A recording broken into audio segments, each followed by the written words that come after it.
All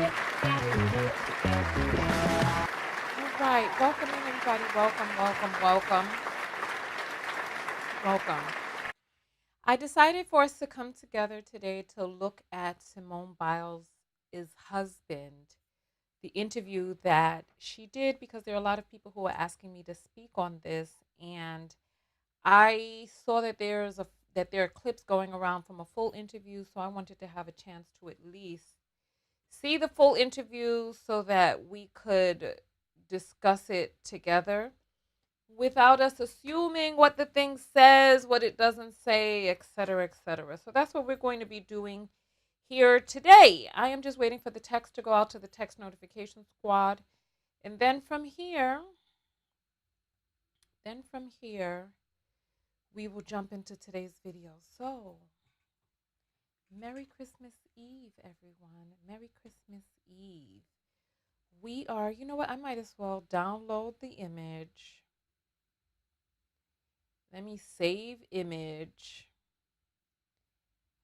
Hey, welcome in, everybody. Welcome, welcome, welcome, welcome. Come on in, come on in. I'm just going to save this image in my downloads, and then while we're waiting for the text to go out, I'm going to just upload this image. It's going to be a random image from man, I'm tired already. I'm tired of talking about this, and we ain't even begun to talk about it yet. I I have such mixed feelings about it, and I guess I'll talk with you all about my mixed feelings. Um, Jessica says these men are really showing their asses. It's very interesting, and I want us to really talk about it because I have mixed feelings about this. I'm a self love specialist, so I just downloaded this. Where did it go? Let me see. Why is it saying custom files? All files. There we go. It says file is not an image. So I need to let me see if I could just selected area. Let me just take a screenshot because I figure since we are waiting, might as well get the stuff downloaded and uploaded and all that other stuff while we wait. So that is downloaded now. So welcome. I'm not even fed up with the men versus women stuff. I'm not actually. I'm not. I just you know what I am kind of fed up with? I'm fed up with the wild or wide sweeping one size fits all for everyone's life. And we'll talk about it, but I'm waiting for the text to go out and then we'll get into it. We'll get into it. But it looks like the text hasn't gone out yet. Nope, still waiting for that. So oh, you all like the lips, huh? I decided to go for a full plump baby doll look today. These are colors that are in the red lipstick pack that is going to be out. I'd say we should be looking for this in the spring. I was so they're in production right now, so it should be available by the spring. Let me turn on the monetization for my video because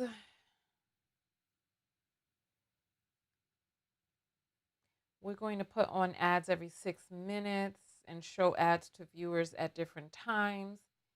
And then we're going to save. So, yes, so here we go with that. So that is updated. Text still hasn't gone out. So we might as well get into a little bit of a convo while we're waiting for the text to go out. Let me see. I want to know because yesterday we had a little Christmas party, a little online Christmas party with me and my coachees. It was the last day of coaching, and we were doing karaoke with our Christmas songs. It was so much fun. So I want to know, what is your favorite Christmas song? What is your favorite Christmas song? Because yesterday or last night we got Alchemy got your text. Hold on. I did this Christmas. Others sang Santa Baby. Let me see. I'm looking for the text. And then we had some reggae Christmas songs that came through. Oh, the text is here. The text is here. Okay. All right. My notifications must be down because yesterday, no, the day before yesterday when I was working, there were too many notifications coming through on my phone. I had to turn it off because I realized how distracted we get. We're focused on one thing, then the notification comes, and then it's like, boom, then I was all over the place. So, Merry Christmas, everyone. Happy winter solstice, Saturnalia, whatever it is that you celebrate. So, TLC, very Merry Christmas, really? Let It Snow. You know what? One of the girls tried to sing Let It Snow, but she got the Boys to Men version and she did not know that one. She didn't know it. It was a whole lot of fun. It was a whole lot of fun. So what we're going to do is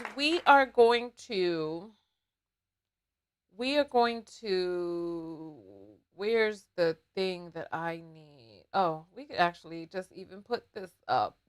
Down with you. That's not the right one. I just had it open. I just had it open. But where, you know what? It's in my downloads. It's like, it's unbelievable. It's like you try to thing, and then the next thing you know, it's a boondoggle. There we go. There we go. Feliz Nochebuena. I've never heard of that before. Temptations. Oh yes, one of the girls sang the Temptations version of Silent Night. That was a lot of fun. That was a lot of fun. All right, so you know what? Let's go ahead and get live on all of these platforms. Let's go ahead and get live. All right, we are live on Twitch. We're live on Twitter. We're live on Facebook. We're live on LinkedIn, and of course, we are live on YouTube, which is the main platform. Well, that is until I get my app. These sites can't hold me back. But nonetheless, YouTube for now is the main site. I am your host, Tonya TKO. I am a self-love specialist. I help women learn to love themselves after trauma that happens in relationship with me. And most of the relationship trauma that I deal with is not even romantic relationship trauma. That's a part of it too, yes. But most of the trauma happens in childhood. So I'm a life coach, certified clinical hypnotherapist, and I am here doing this video. Today we are going to watch the entire interview. We'll probably fast forward past some parts because it looks like it's a sports interview, and then she just happened to come into the building. And then they started talking about their relationship. And the story has gone viral. Everybody is talking about it now at this point. And so what we're going to do is, since we have some time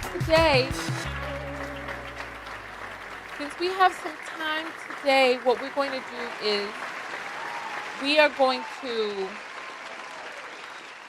just spend a little bit of time just watching the entire video. We'll fast forward through the parts that are irrelevant, which I'm sure a lot of it is, but we'll take our time. What is this? This thing just came up weird on my screen. All right. So it looks like, so I put the link, I put the tag to the video in the description of this. So it's on the pivot. That's where it's at. It's on the pivot. And so go support the original content creators so that they don't come for me. No. Support them because you want to support where the original content came from. So let us get ourselves geared up to hear this. All right.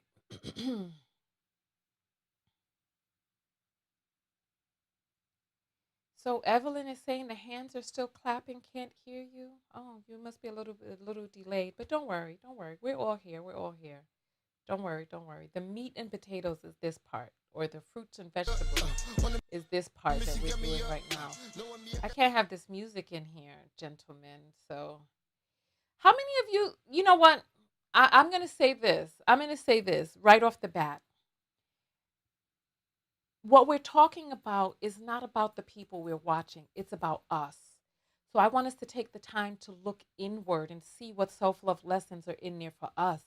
I was in a relationship with a man who felt that he was more of a catch than I was. I didn't really believe him at first, but oh, he made me a believer. He did. He made me a believer. And that was no fun, but that was a lesson that I needed. That this is why I don't let people play in my face. Listen, let's jump into this. We all have to learn. So think about ourselves, our self-love lessons. Somewhere out there, somebody dealing with something like this right now, or who has. So I was a late bloomer athletically. High school, I was a good hold player on on. the team, man. Ugh. Welcome. And blessed, man. Can't complain.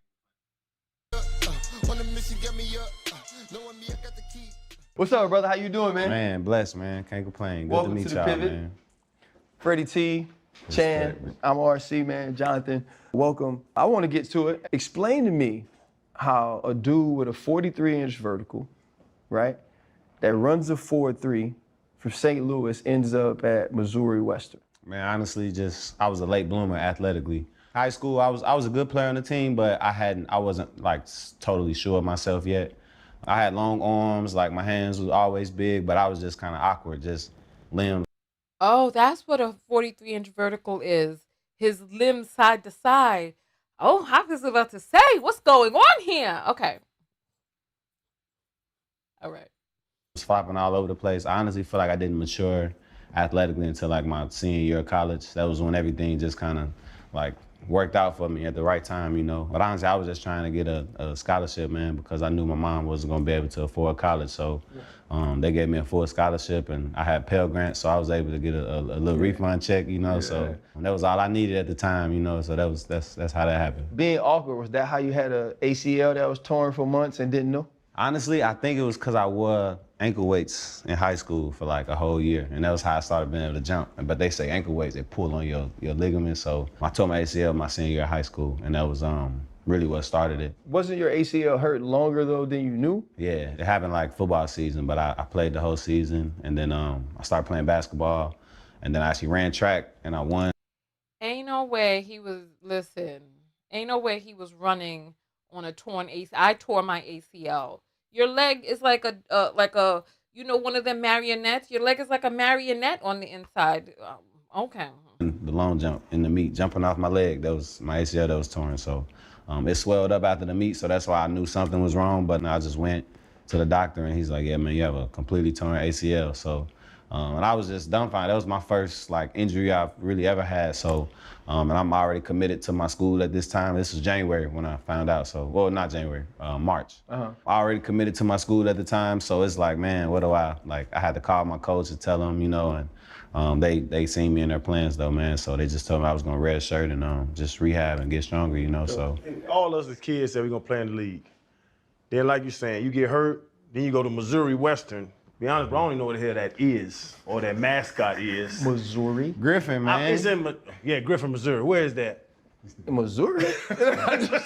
we right outside of Kansas City. So fun fact, the Chiefs, they do training camp at my school. So I used to clean their rooms so I could stay up at campus for free over the summer because they didn't pay for. They talking about they don't know where Missouri is.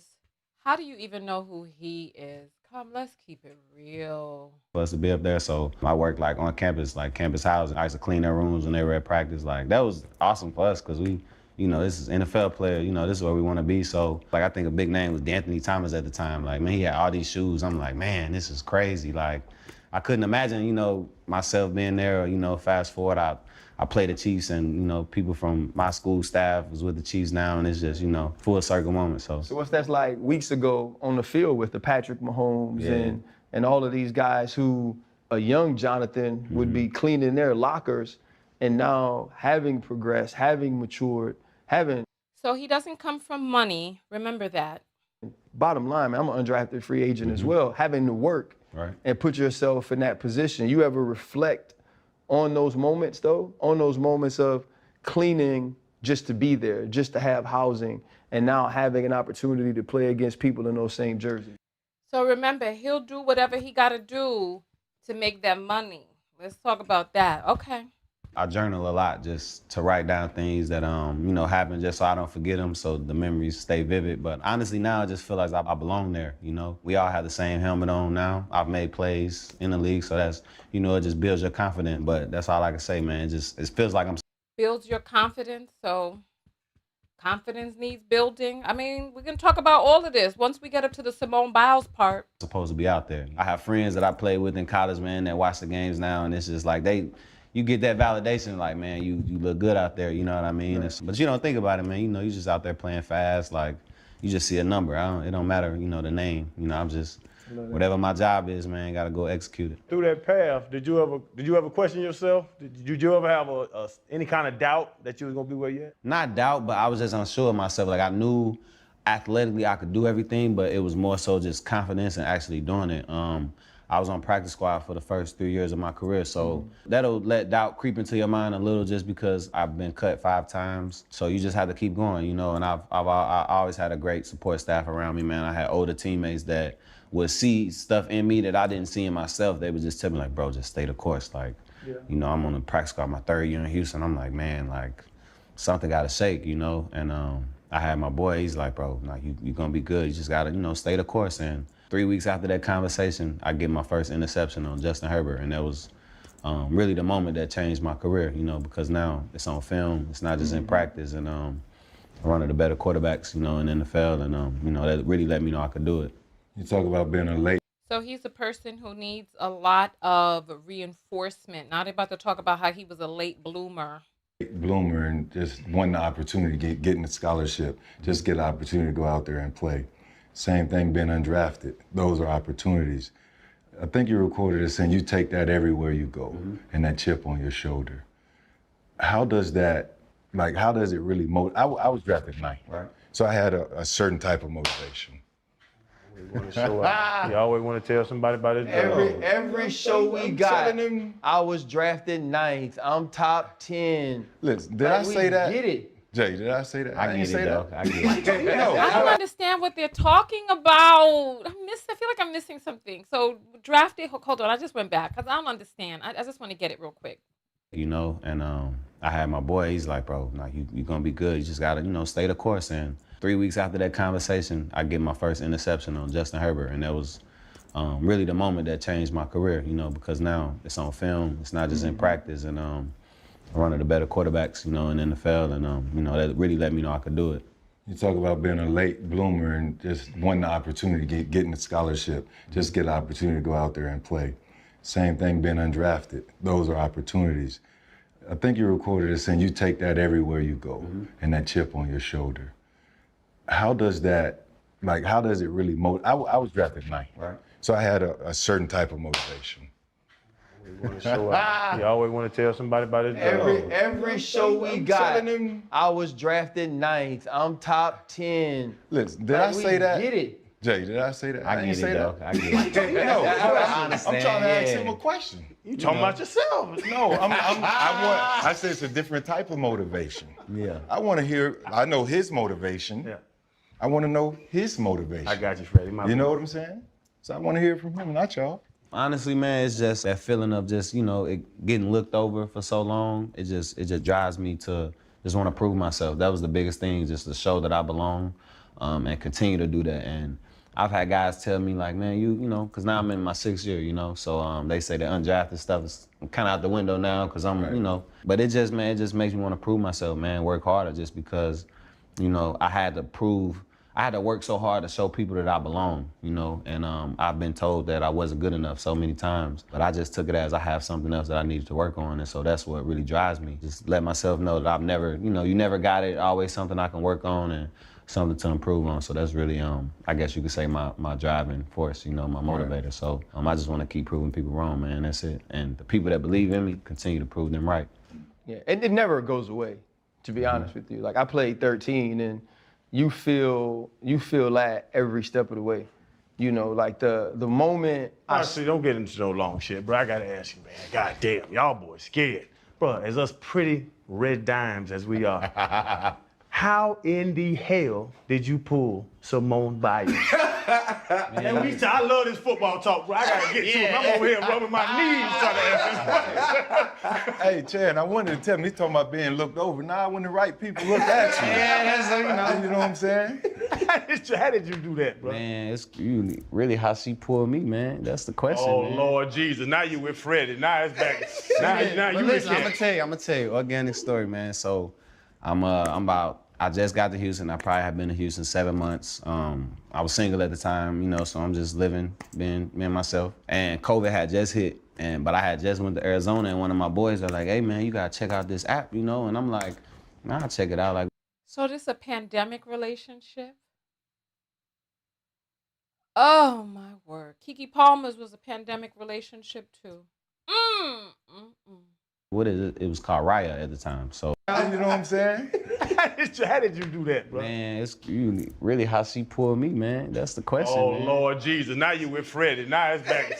Now But you listen, with I'm gonna tell you, organic story, man. So I just got to Houston. I probably have been to Houston 7 months. I was single at the time, you know, so I'm just living, being me and myself. And COVID had just hit, but I had just went to Arizona, and one of my boys are like, "Hey, man, you gotta check out this app, you know?" And I'm like, "Nah, I'll check it out." Like, what is it? It was called Raya at the time. So basically, it's like a dating app, but you know, you have to go through certain like criteria to make sure that you're who you are. So literally have been on the app for a couple of days, man, and it's like she pops up, and I'm like, let me see who this is. Gymnastics. I ain't never, you know, I never really paid attention to gymnastics, so it piqued my curiosity, you know. So I'm like, okay, I'll see what's up. I'm going to show you a little bit later that survey says that was a lie. He was an avid gymnastics watcher. So we'll put that up for you. But back to the interview. I swiped her, and it said we matched. So I'm just like, oh, okay. So I'm gonna see what's up. So I go do my workout, and I come back, and I get like, I had some likes on my Instagram, you know, and I'm like, oh, this might be. I'm like, okay. So I see what's up, and then I still waited. I'm like, man, I'm gonna wait till I, you know, take a shower and everything. Then I come back to my phone, and then she messages me on the app like, hey, you know what I mean? And I'm, man, this gotta be fake. Like, I don't know. I didn't know who she was at the time, but like the first thing that I saw was that she just had a bunch of followers. So in my mind, I'm like, okay, she gotta be good. Does his face look like he telling the truth to y'all when he say he didn't know who she was? Come on, sir. Stop this. I promise you, I'm a real life story. When she won the Olympics, I was in college, and we didn't have NBC, we didn't have Olympic channels, and we're in camp. Late July, early August. So I'm not paying attention to, you know. So I never would have had a moment to where I would have watched, like, you know. Jonathan, I'm gonna let you finish your story, man. Continue. But like I was saying, man, she messaged me. This was like a Tuesday, and we were texting back and forth, and then we hung out Friday, man. And we couldn't do much as COVID happened, everything was shut down. So she came through down to Houston. She lived in the suburbs, so she had to drive about 45 minutes to me. Then the rest is history, man. So you was really the catch in. I always say the men the catch, man. I always say we the catch, man. Yeah, so she really booked you. She did though. Is what you're saying. Cause I was fighting it. So in truth, if I say this out loud, was Jonathan Owens ain't really want Simone Biles. Is what you're saying. At the time, That's what I'm not gonna say that. That's what you're saying. I was afraid. I was afraid to commit. I'm like, man, this is my third year. You know, I'm trying to. I'm like, it's kind of early. But you know, like I said, man, it happened when you least expect it. And we hung out, man. It was like we hit it off instantly. You know, we just laughed the whole night. Of course. Man, play. Look, go ahead. I really wanted to talk about football. Did you tell her you didn't know who she was? Actually, my question to her was like, who's your competition? I didn't know nothing about gymnastics, so I'm just asking her. Nobody. Yeah, and that's what she's like. She told me. Oh my God, why is this man lying? Oh my God, why is he lying like this? I thought I was gonna pull out the tweets a little bit later, but no, I gotta pull out the tweets right now. Why is he lying? Why is he lying? Oh my gosh. Oh my gosh, these are his tweets. These are his tweets from 2012. Low key, I be hoping that the people from the other nations fall when they be doing gymnastics, LOL. Then he go again. Why is there an Asian coach for the USA girls gymnasts? Then he goes, damn, Gabby is good. Gabby with the gold. And then he goes on and on and on and on and on. This man is a lifetime athlete. Let me tell you something about athletes, especially the ones who compete on the professional level and the ones who are professional bound. They love sports. And the fact that in 2012 that he was watching gymnastics and that he knows who Gabby Douglas is, he knew who the F she was. Because gymnastics is his sport. It's like how I know who Usain Bolt is. Like I know who he is. Track and field is my sport. People who like to watch basketball, they know who the Olympic basketball players are. People who like to watch shot put, javelin, whatever the case may be. Just like how I know who Carl Lewis is. I know all of the greats. There are people who don't watch gymnastics who knows who Gabby is because she's been on the news. She went viral a few times for her hair and her moves, and apparently they had to outlaw one of her moves because nobody else could do it. She's top of her field. She even got a lifetime or some humanitarian award from Obama. This woman is decorated. I believe she won 6 gold medals. Only person in history. And this man is going to sit up here pretending as if he didn't know who she was when he is a gymnastics enthusiast. This man is a damn lie. Poor Simone. But you know what? This is what she wants. So, hey, if she like it, like somebody said, if she like it, me love it. So,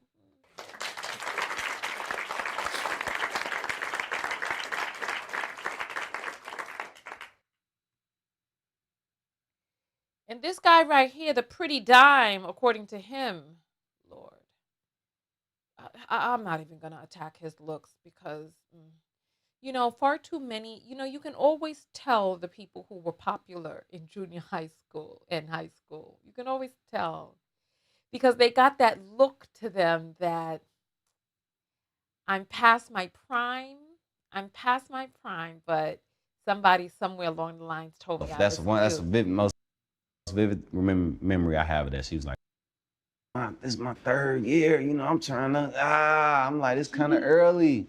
But like I said, man, it happened when you least expect it. And we hung out, man. It was like we hit it off instantly. We just laughed the Of whole course night. you did. Man, played I mean, he knows how to be charming. Of course, they hit it off. You don't have to do much when you're hiding your personality. Let me. look. Go ahead. I Go really ahead, wanted man. to talk about football.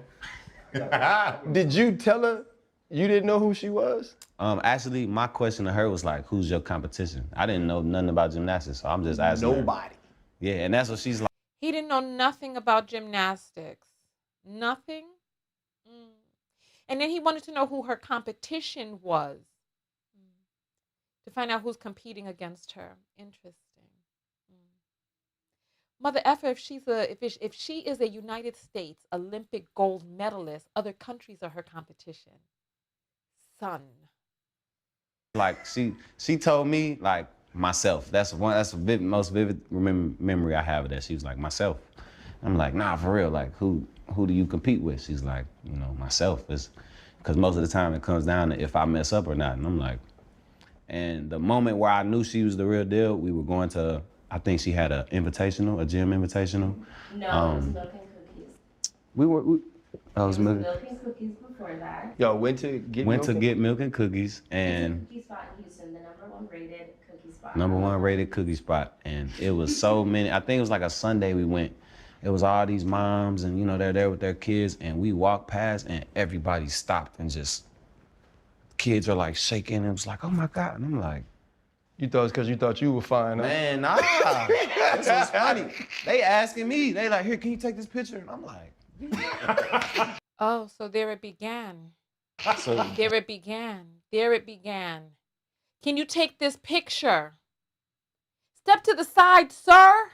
Remember Jadedna? Remember when Megan Thee Stallion came out to the red carpet and they were like, you can move on Bass now. And he was like, but I ain't even take my pictures. Remember doo-doo, doo-doo, behind Kiki Palmer, doo-doo, doo-doo. Remember hers? Yeah, stand to the side. Can you move over a little bit more? A little more? So he knew she was the real deal because children can recognize her. Children. But not a grown-ass man who is a professional athlete himself. Oh, he can't recognize her. Nah. He knew she was the real deal from the children who recognized her at the milk and cookie spot. I guess you want to seem down to earth, Simone, huh? So, yeah. I'm not buying it, and the fact that he's lying is troubling me. everybody stopped and just, Of course kids are they like did. shaking. It was like, oh my God. And I'm Uh-huh. like, You were You thought shaking it's because you too. thought you were fine, huh? man, nah. This was funny. They asking me, they like, here, can you take this picture? And I'm like, So, Jay, what you're doing right now is confirming that she is actually the best in the world at flipping the script. she flipped the She script. shot her shot She at flipped. She did though. Because if she wouldn't have messaged me, chances are, like, I probably wouldn't have. I probably would just, mine would have went somewhere else and wouldn't have thought to, but she messaged me, and I mean, like I said, the rest is history, man. We clicked. Honestly, in truth, Wait. Ow. Ouch. Oh my goodness. I hurt for her. This interview is much worse than I thought it was. He said that if she didn't, oh my God, Simone, girl, what is you doing? What is you doing? So he had to come onto this podcast to let them know if she wouldn't have messaged me first, I wouldn't have messaged her. You know what this tells me? Let me tell you all a story.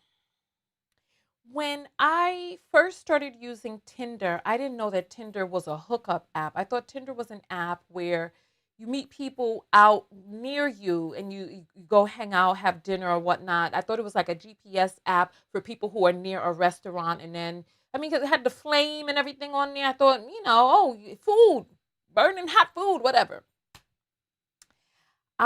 This was back in my earlier, foolisher days. I was in this guy's car and we were driving to the restaurant. And as he was driving, he was like this. And I was like, I wondered what he was doing. Because he had it between his legs and he was just like this. And I was like, what in the world? Until I saw like a graphic come up, like it's a match, right? He wasn't even looking at who he was swiping at.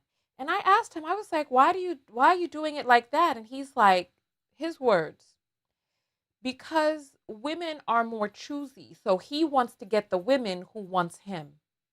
So like as long as because like if a man swipes left on anybody, that could be a missed opportunity. You know, men, their standards are very low. They don't care. As long as the woman likes him, he doesn't have to be attracted to her. He doesn't nothing. If anything, the less attracted he is to her, the freer he thinks he can get. So this is how they're doing it. Don't take it as a compliment if you match with a guy on an app. This is the tell right here. Listen to my story and hear me very well. Many of them, and he's not the only person I saw do that, they're swiping blind and they're waiting for it's a match. And then what happens is when they get it's a match, they look at the profile. If he's attracted, he'll write to you first. He'll be like, oh. But if it was just one of those happenstance matches, he'll just go about his day. He'll get distracted. His focus on something else. That's how it goes. Pay attention to what it is that I'm saying. If you found this information helpful, put up the number 1. So don't take it as a compliment when they swipe on you. They're swiping on any and every because they're leaving it up to you to be the choosy and the picky one. If you match with a man and he doesn't message you, it's because he wasn't that into you. Excuse me, let me say that again. If you match with a man and he doesn't message you, it's because he's not into you. You were a mistake swipe, a happenstance match.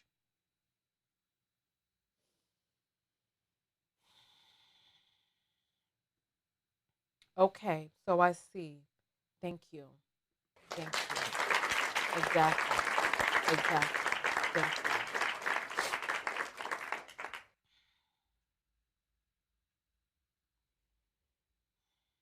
Simone Biles is lucky. For what? Because she took a chance. Chances are, like, I probably wouldn't have. I probably was just, mine would have went somewhere else and wouldn't have thought to, but she messaged me and Because he wasn't captivated by her. He didn't see her and was like, wow, this is the most beautiful woman I've ever seen. She was, eh. His mind would have gone somewhere else. Because she's just, meh. That's why. He wouldn't have thought nothing of it. Of course not. Because he's not really that into her.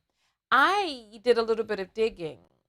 And I found his ex's page. And I'm going to show you images of what his ex looks like. And I'm going to show you her type. Because this didn't just start yesterday. It started 10, 15 years ago. Listen. Let's continue. Look at his face. He look like he telling the truth to you? I mean, like I said, the rest is history, man. We Honestly, in truth, Simone Biles is lucky. For what? Because she took a chance. She lucky because she wouldn't have all that. Jonathan said she wouldn't have all that. Hey, now. Because he had time. Jonathan, Yes, I would. Yes, I would. All right. We matched. I was just the first to message. As soon as I clicked, ooh, I like him, it matched. So he had already liked my profile, which that means She I was always just the first. say we match No, first. baby, we matched, but I was the first to message. Yeah, you I was not messaged me. scared. She messaged. She wasn't scared. She wasn't scared. I See, give her that. I know what I like and I know what I want. Y'all are young. Oh, this is so sad. Oh, this is so sad. Simone, girl, what is you doing, girl? Oh my God, she said he always says this. This isn't his first time saying it. Girl, he's embarrassing you. And look at her face. She's like the Cheshire cat, the girl who swallowed the mouse. Oh my God, girl, what is you doing? Talking about he says this all the time. Talking about you matched instantly, but he want to set the record straight. No. Let's hear that exchange again because he want to let people know that he has to push the narrative. She took a chance. She lucky because she wouldn't have all that. Jonathan said she wouldn't have all that. Hey, now. Because he had time. Jonathan, Yes, I would. Yes, I would. All right. We matched. I was just the first to message. As soon as I clicked, ooh, I like him, it matched. So he had already liked my profile, which that means She I was always just the say first. we match No, first. baby, we matched. She always say we match first. Girl, he didn't message you because he didn't want to. Then she's going to go on until she know what she likes and she knows what she wants. Girl, he knows what he likes. And when we look at his ex after the break, I want you to tell me whether or not you think his ex looks like her. I want you to tell me that. This is unbelievable. My heart breaks for her because this right here is unbelievable. Because she's trying to save face. They know that she is the greater catch. She's trying to save face coming back from the peanut gallery. No, we would have still been here even if I didn't match it. How will you know, girl? How will you know? He says he didn't know who you were and it was the kiddies who were like, step aside, sir, let's take a picture. You take a picture of us. And then he knew, oh, I got a big deal on my hands. Even if that were the truth, right? Even if that were the truth. Gosh, Didn't he say she drove 45 minutes from the suburbs to get to him? Girl, he didn't drive. First of all, he didn't write you first. He didn't drive to your suburbs area because I'm sure the restaurants out there were a lot better. He didn't do that. How do you know that you all would be here today if it weren't for your fame, your money, your infamy? Come on, this is sad. I want more from my sisters than this. Mm. Mm-mm. Match, but I was the first to message. Yeah, you I was not messaged me. scared. She messaged. She wasn't scared. She wasn't scared. I see, give her that. I know what I like and I know what I want. Y'all are young newlyweds. Don't let people bring. I know what I like and I know what I want. So to her, it's not important to her that her man. Don't do that. I'm not trying to bring them shit nowhere, Freddie. Hold on. That means She I was always just the first. say we match No, first. baby, we matched, but I was the first to message. Yeah, you I was not messaged me. scared. She messaged. She wasn't scared. She wasn't scared. I see, give her that. I know what I like and I know what I want. So she's talking about I know what I like and I know what I want. Okay. Do you want a man who wants you as equally as you want him? Do you? See, one of the issues that women who are at a high level of performance, one of the issues that they come into hold on, I got to stop this messaging from happening. One of the issues that happens with women like that is that they're so competitive that they forget to rest in their feminine. Because at the end of the day, what is it that you're really winning? Is he good? Do you think that he would be faithful to her like we can imagine Steve Harvey is to Marjorie, who he is afraid of losing? As a matter of fact, what it is that we've heard, she's the unfaithful one, Marjorie, that is. So now he's like, I gotta relent. Okay, I gotta give it to you. This is sad. This is sad. This is real sad. Y'all are young newlyweds. Don't let people bring that shit in y'all house. Don't let this man do that. Don't do that. I'm not trying to bring them shit nowhere, Freddie.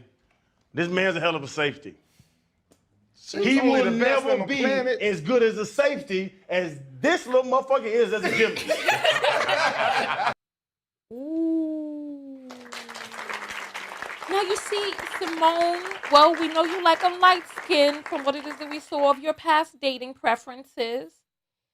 That man on the left really likes you. He really likes you. Remember, he started off the conversation talking about how did you pull her? And then, oh, light skinned dime had to be like, well, she pulled me. But the dude on the left really likes her. Now, look, we're all going for a different feel in our relationships. So, You agree, bro? You know what? He might, because the other day I said, you know what? In a couple years, nobody is gonna call him Simone Biles' husband. They'll call me Jonathan Owens' wife. Speaking of, I don't know if you saw it. Sweet. girl, stop. Girl, stop. Girl, stop. So you see what's happening, right? This is what's happening. What's happening is she is already thinking of ways to shrink herself for him. Girl, you are a 6-time Olympic gold medalist. You got the Person of the World Award from Obama. You've been in the White House. Girl, listen, and you achieved all of this at your age now.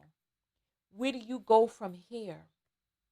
You see, because for some of these people, the goal is to be able to get the baddest girl they can and turn her into a house servant. They don't want a person who wants to be a house servant. They want to brag. Oh, look, I turned this girl from an Olympic gold medalist into a floor mopper. Why is she telling him and trying to pump him up that in a few years nobody's going to know her? What? In a few years, no one's going to know him as Simone Biles' husband? Girl, that's how let me tell you something. When I Google his name, when I Google his name, Simone Biles' husband comes up. His name doesn't even come up. Girl, stop it. Stop it. You will always be more famous than he. And if this is something that he's uncomfortable with in the relationship, I mean, he plays for the Packers, girl. It's not like this the Cowboys. Just joking. I'm just joking. I'm joking. I'm joking. So yeah, this is I don't even get it. I don't get it. But you know what? Listen, whatever. As a matter of fact, you know what? Let's take a quick break right now because yeah, because this right here is a lot. Let's take a movement break. When I come back, I want to know what you all think about this so far because this is, to me, sad. I did not know that this interview was going to go this way. I thought it was just an interview where people misunderstood what it is that he said. When we come back, we're going to listen to the other inflammatory statements he made about their relationship. And then we're going to hopefully get through the parts where he talked about her in this. So I hope they get back to football so we can jump out of this video because we're just here for Simone Biles and to understand. So look, get up out of your seat. Come on. Get up out of your seat and let's do some movement. We're going to do a movement break. So concentrate on a move, stretch, bend, lift. Do what you got to do. Speaking of the Olympics, I look like I'm in the Winter Olympics now. But listen, anyway, get up out of your seat and move. Move your hips. Move your body. We'll be back in 2 minutes. Oh, my goodness, what happened?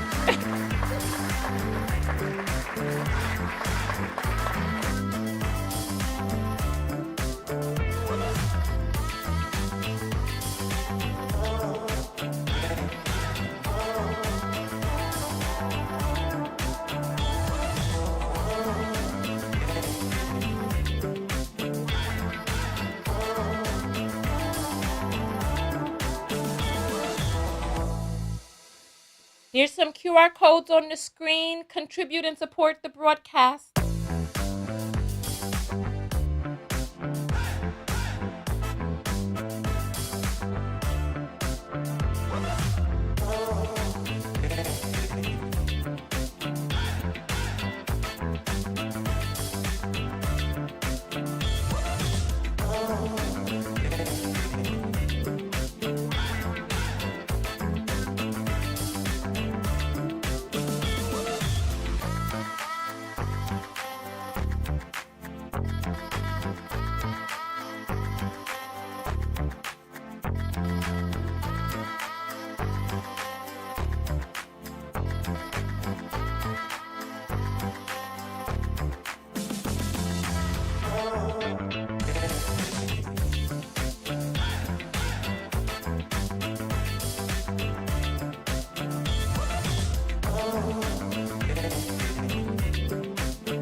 Oh my goodness. Oh my goodness. Man, okay. All right. Let me know what you did during the break. Oh, me, oh my. All right. So, let's jump back into this interview. Oh, gosh. This is real sad, y'all. Real sad. I feel bad for them. Because this is ridiculous. There's 800 people on YouTube We got how many people on? We got one person on Twitch, 0 people on Twitter, and Facebook is not showing me the numbers because I have to re-authenticate my connection. I'll do that the next time I log in. Oh my gosh. Yeah. I mean, well, Juvenile call women fine mother effers.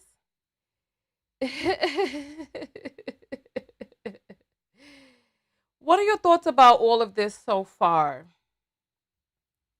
Zapang says, Tonya, keep looking this good. I'm going to stay away. Why would you stay away? Come closer. Come closer. Okay, I did leg raises while cutting potatoes. Good, good, good. Went to my car to get the rest of my baby's gifts. Okay, well, getting out into the cold is good. Get some cold therapy going. I want to see the ex-girlfriend. Girl, yeah, well, I'm going to show you the ex-girlfriend because you need to see her. They were so in love, too. And she has a type because she had a one that looked just like him a few years before that. But yeah, oh, there's 120 on Facebook. That's not bad. My Facebook is increasing. It used to be a lot lower than that. So welcome in everybody from all over the net. I'm sad for Simone because she deserves someone who thinks that she is amazing, as amazing as. I mean, but look, it might be and we'll talk a little bit about that too because there's a caveat on this. There's a caveat. Oh. Speaking of, I don't know if you so saw sweet. it. On Thanksgiving, I tweeted. I did see a tweet. I tweeted that they were not going to, like, I always pay attention to, like, cats who got into the league like I did. And I do think safety is one of those positions that if you play it long enough, you can get the experience and then your talent comes through and you start to get confident. For you, though, take me back to being undrafted, right? Because I remember being undrafted, and I remember. Wait a minute. Let me look up what a safety is so that we can understand why they're saying this. Football safety. So I guess there's hierarchy in football positions. Let's see. What is the safety in football? All right. Let's take a look real quick. All right. The safety in football. Let's see what it is. In gridiron football, the safety or safety touch, Canadian football, is a scoring play that results in 2 points being awarded. No, that's a safety. I want to know what the safety position is. Let's put position. Football safety position. Let's see. Safety is a position in gridiron football on the defense. The safeties are defensive backs who line up 10 to 15 yards from the line of scrimmage. And then they have some picture over here with some X's and O's. This looks like a alphabet soup. Not an alphabet soup. This looked like something from Chef Boyardee that had X's and O's. The tic-tac-toe soup. What are they talking about? Oh, they have words on them. Safety. Oh my God, the safety is all the way in the damn back. Let's see, where are the linebackers? Middle linebackers in the front. Tackle is on the 2 sides. The end, outside linebackers. Then the comeback. I didn't know they had all of these positions. I didn't know. All right. Then they got the wide receiver. I've heard of the wide receiver. The tackle, guard, center guard, tackle, tight end. I've heard of the tight end. Quarterback, I've heard of. Fullback / running back, I've heard of. Even the halfback / running back, I've heard of. Listen, I like the football player body type, so I dated some football players back in the days, but it wasn't all it was cracked up to be. It honestly wasn't. So I left that world alone. But yeah, okay, so the safety is all the way in the daggone back. What are you going to be able to do from back there? I guess you could, if a person is punting or throwing the ball long, but they said safety is defensive. So the defense are the people, offense are the ones who hit. Defense are the ones who take hits. I don't even know. Yeah, listen. Ask one of the men in the comments. We don't have many men here, but ask them. I don't know. Let's get back to the doggone video so that we could get through this. I think they're going to start talking about football now, so maybe we might be done. Man, my second year, and at the time, I didn't know what my sickle cell trait did. So like every now and then I would get really exhausted. Right. So we got, you know how camp is, bro. When you undrafted, we got a scrimmage. We did a lot, special teams first, and then the starting safeties ain't play. So I was on ones, twos, right. So I'm hyperventilating, whatever. And I remember calling my mom crying because like they took me out the scrimmage, and I was like, Mom, I can't make this. Like if I can't practice, I can't make the team. Right. Take me back, man, to being injured after being undrafted, now coming back to camp, being cut, working out across the street from the Arizona Cardinals Messed me up with that one. facility. You know, like you said, it was just you and your speaker. Like, what were those moments like where you really trying to figure out whether or not I'll ever get to do the thing I love? I'll never forget that time just because the moment when I got cut, like in my mind, I knew I was making the team. Just I felt like I had a great camp. I knew my role. It was gonna be special teams at the time, you know, so making special team plays. And I'm in my massage after the 4th preseason game. I get a call from an Arizona area code. I'm like, that's weird. Like, I ain't gonna answer it. Like, nah. It texts me. I knew right away. Like, it killed my massage. You know, I had 90-minute massage. I probably was in there 20 minutes. I couldn't believe it. It was the first time in my life I had been cut, you know? But it let me understand because we had drafted a couple safeties that same year. So I started to understand it. But at the time, So he has been cut 6 times or 5 times. How many times did they say he was cut? 5 or 6? So he's used to being rejected over and over and over, not being able to relax. I looked up their net worth, right? I looked up the net worth between him and Simone, right? His net worth, so this is what it says about him, right? This is what it says.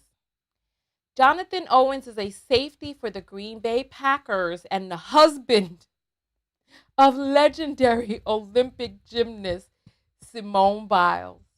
Owen is a part of the rebuilding Green Bay Packers that are in the thick of a playoff push heading into the final week of the 2023 NFL season.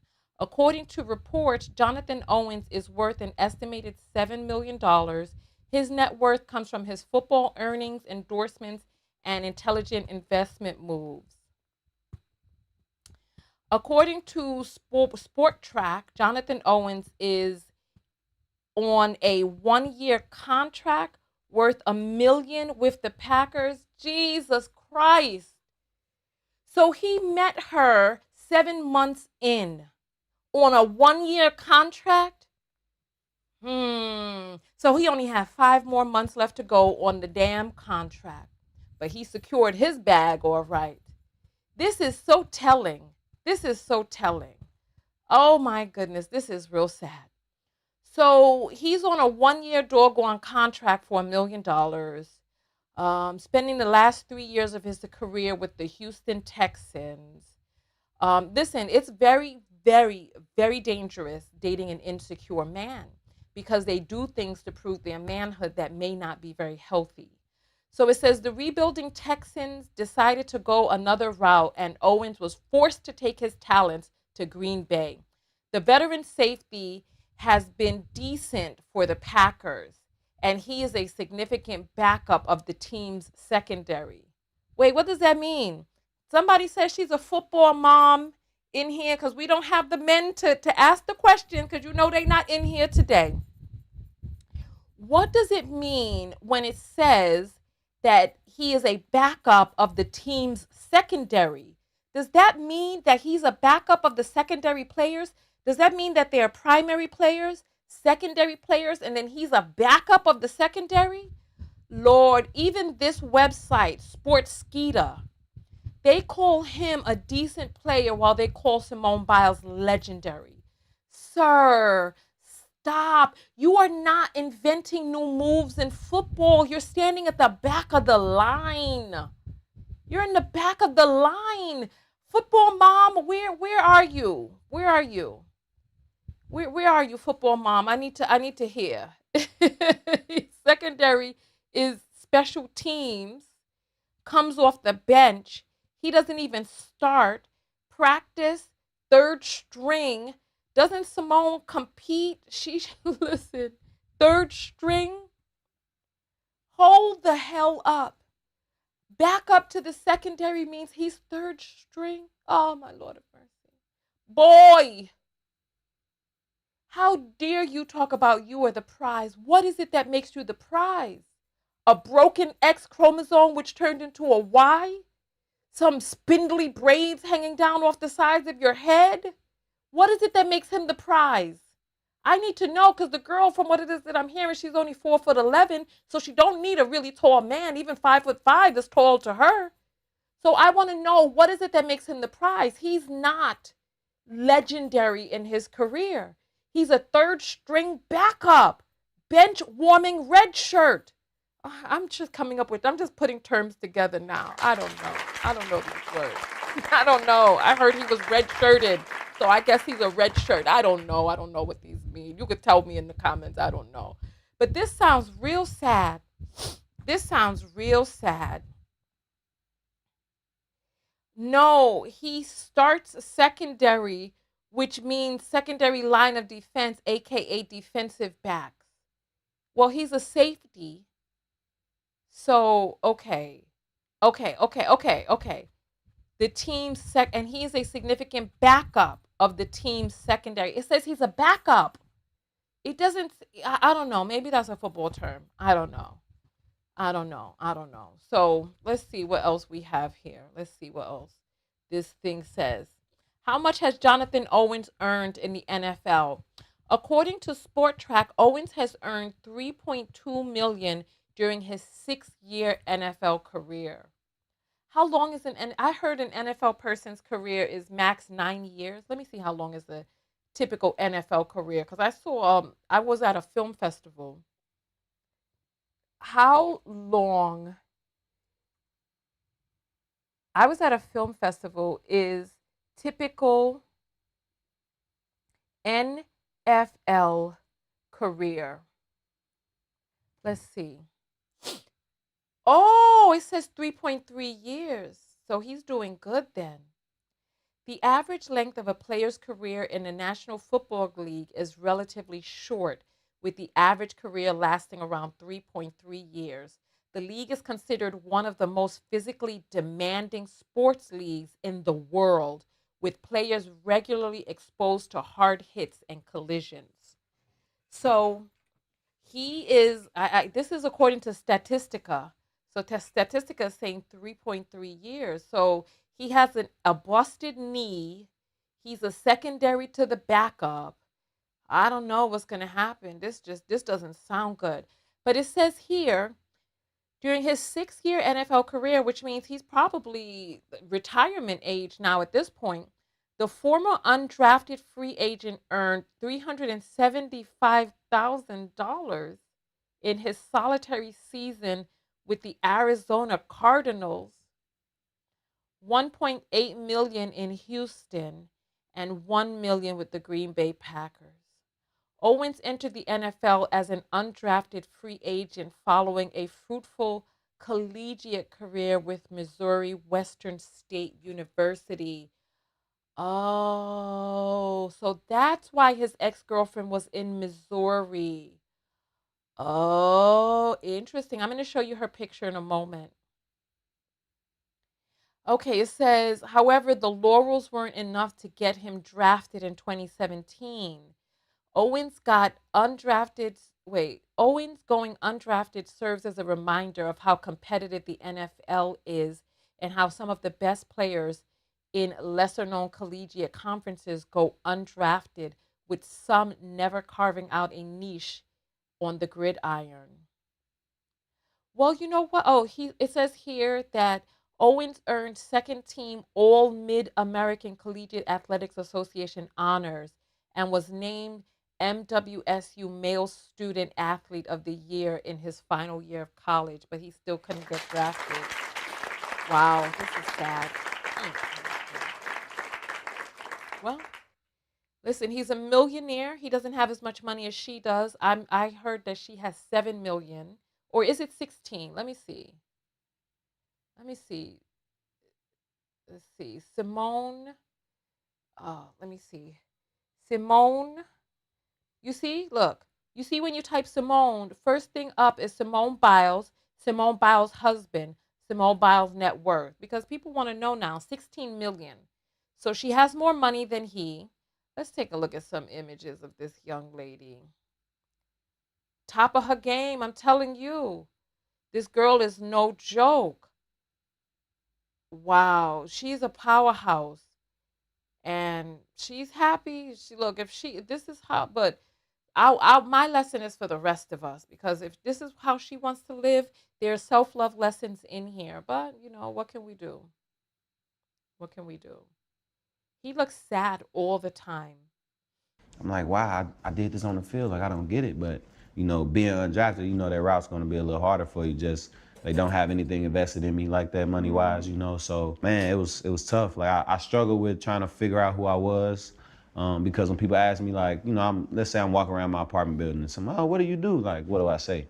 And Right now, nothing. yeah, and I struggled with that just because I've always been a football player, or I was in college. I was one of the better guys on my team, so you used to getting that notoriety, and you just have that identity. And like I was cut for 3.5 weeks, and man, it was tough. I would go days where I just would go to the field, man, and just sit there, and like I couldn't find any motivation to get up and work out because I'm by myself.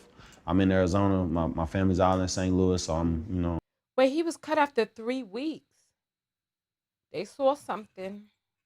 That don't sound right. He was cut after 3 weeks. So the $1.8 million that he got. Wait, maybe that was a different team. Oh, hold on. Right now, nothing. Yeah, and I struggled with that just because I've always been a football player, or I was in college. I was one of the better guys on my team, so you used to getting that notoriety, and you just have that identity. And like I was cut for 3.5 weeks, and man, it was tough. I would go days where I just would go to the field, man, and just sit there, and like I couldn't find any So he was cut for 3.5 weeks. Okay. motivation to get up and work out because I'm by myself.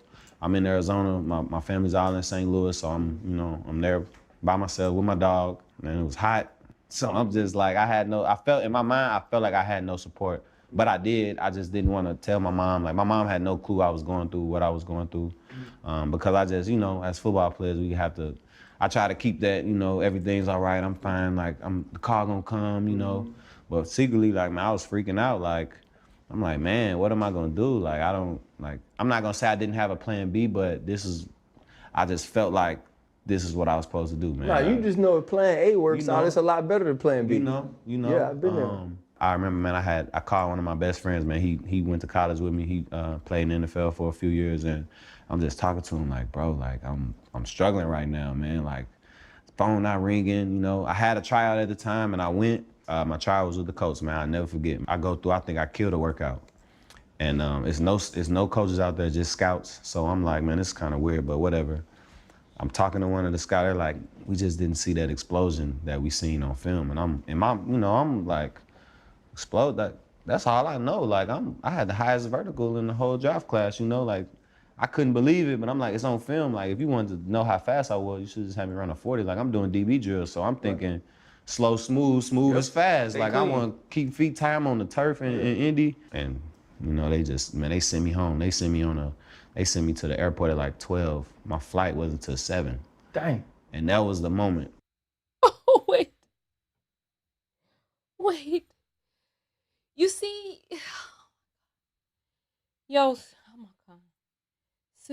Simone, pay attention. When he was cut from the team, he didn't see a reason to work out. He didn't have the internal drive on his own. When he went and he was in front of the drafting people, whatever he called them, scouts, yeah, scouts. When he was in front of them, he wasn't giving them the explosions and all of that stuff. They said he has a 48-inch vertical, so that's not an arm wingspan. That must be the height of his jump. So he can jump 48 inches into the air. So he could jump over Simone.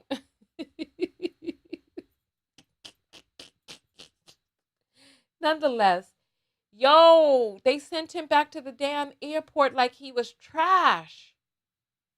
They like, we didn't see the explosion. And then they sent him to the airport in the morning. Hold on, let me see what time he got sent to the airport when his flight was until 7. That we seen on film, and I'm like, explode. That's all I know. Like I had the highest vertical in the whole draft class. Like I couldn't believe it, but I'm like, it's on film. Like if you wanted to know how fast I was, you should just have me run a 40. Like I'm doing DB drills, so I'm thinking slow, smooth is fast. Like I want to keep feet time on the turf in Indy, and they sent me home. They sent me to the airport at like 12. My flight wasn't till 7. Dang. And that was the moment. Like I called my agent right after that, and I'm sitting in the airport still for like 6 hours. I'm like, man, my next tryout, like it's over. Like I'm not going back to this life. Like it just made you feel like here, Yeah. Man, they just they dropped me off at the airport, 12 o'clock. Man, then a couple weeks later, man, had a tryout in Houston. Man, I packed everything like I wasn't coming back home. I took my dog to the PetSmart, like pet hotel. And I'm looked at him like, I'm gonna be back, bro. Like, I don't know when I'm gonna be back, but I'm gonna be back to get you. Man, I went to that tryout in Houston. Like, I packed my game system, like I knew in my mind. Man, I went there, I'm dead tired. They had me run a 40, did a broad jump, pro agility, and I hadn't ran a 40 since, it's been a couple years, combine training. Man. So hold on, if I'm getting this straight, listen, first of all, I know he ain't leave his mother effing dog. He said he took it to the pet sitter, but he took his game system. I know that's not what I heard. Please tell me you heard something different. Because he was like, I didn't know when I was going to come back. But I know you ain't leave your dog, bruh.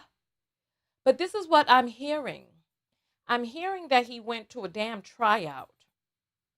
And that the people said we didn't see the explosions that we saw on film. Go back to once your PM. Go back. 12 p.m. for a 7 p.m. flight, sitting there at the airport. And he's like, well, if they wanted to see me run the 40, I could have did this. Then he's talking to his agent. He goes for another tryout and says that he hadn't run the 40 for years. Sir, is you serious? Why wasn't you running the damn 40? I don't know what the 40 is. Is that a 40-yard sprint? Why weren't you running those to prepare? You are not on Simone Biles' level. You are not. Because I'm sure she practices daily. Why wasn't he working on his explosions, jumping over cars and stuff? I don't know how it goes, but whatever. This is sad. This is real sad. Is anybody else hearing the red flags in his lack of drive? He doesn't have the internal driving force to be a true top of his game athlete. He doesn't. He does not. I'm dead tired. They had me run a 40, did a broad jump, pro agility, and I hadn't ran a 40 since, it's been a couple years, combine training.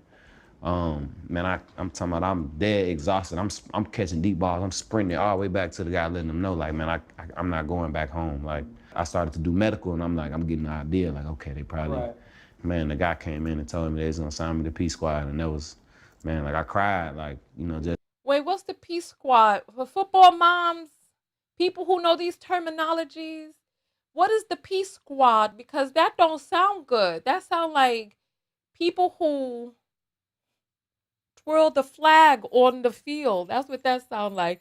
P Squad, they holding up the flag, twirling it. That's what that sound like to me. Just because, man, I've been there. Man, like I had been on that field. Literally, the Cardinals training facility was right across the street. So I would have to go at the later part of the day when it wouldn't be as hot outside. So I would see like my good friends leaving in their cars, driving home, and I'm out here like I got kicked off the field by an amateur soccer team. They're like, we need this field because it was better grass.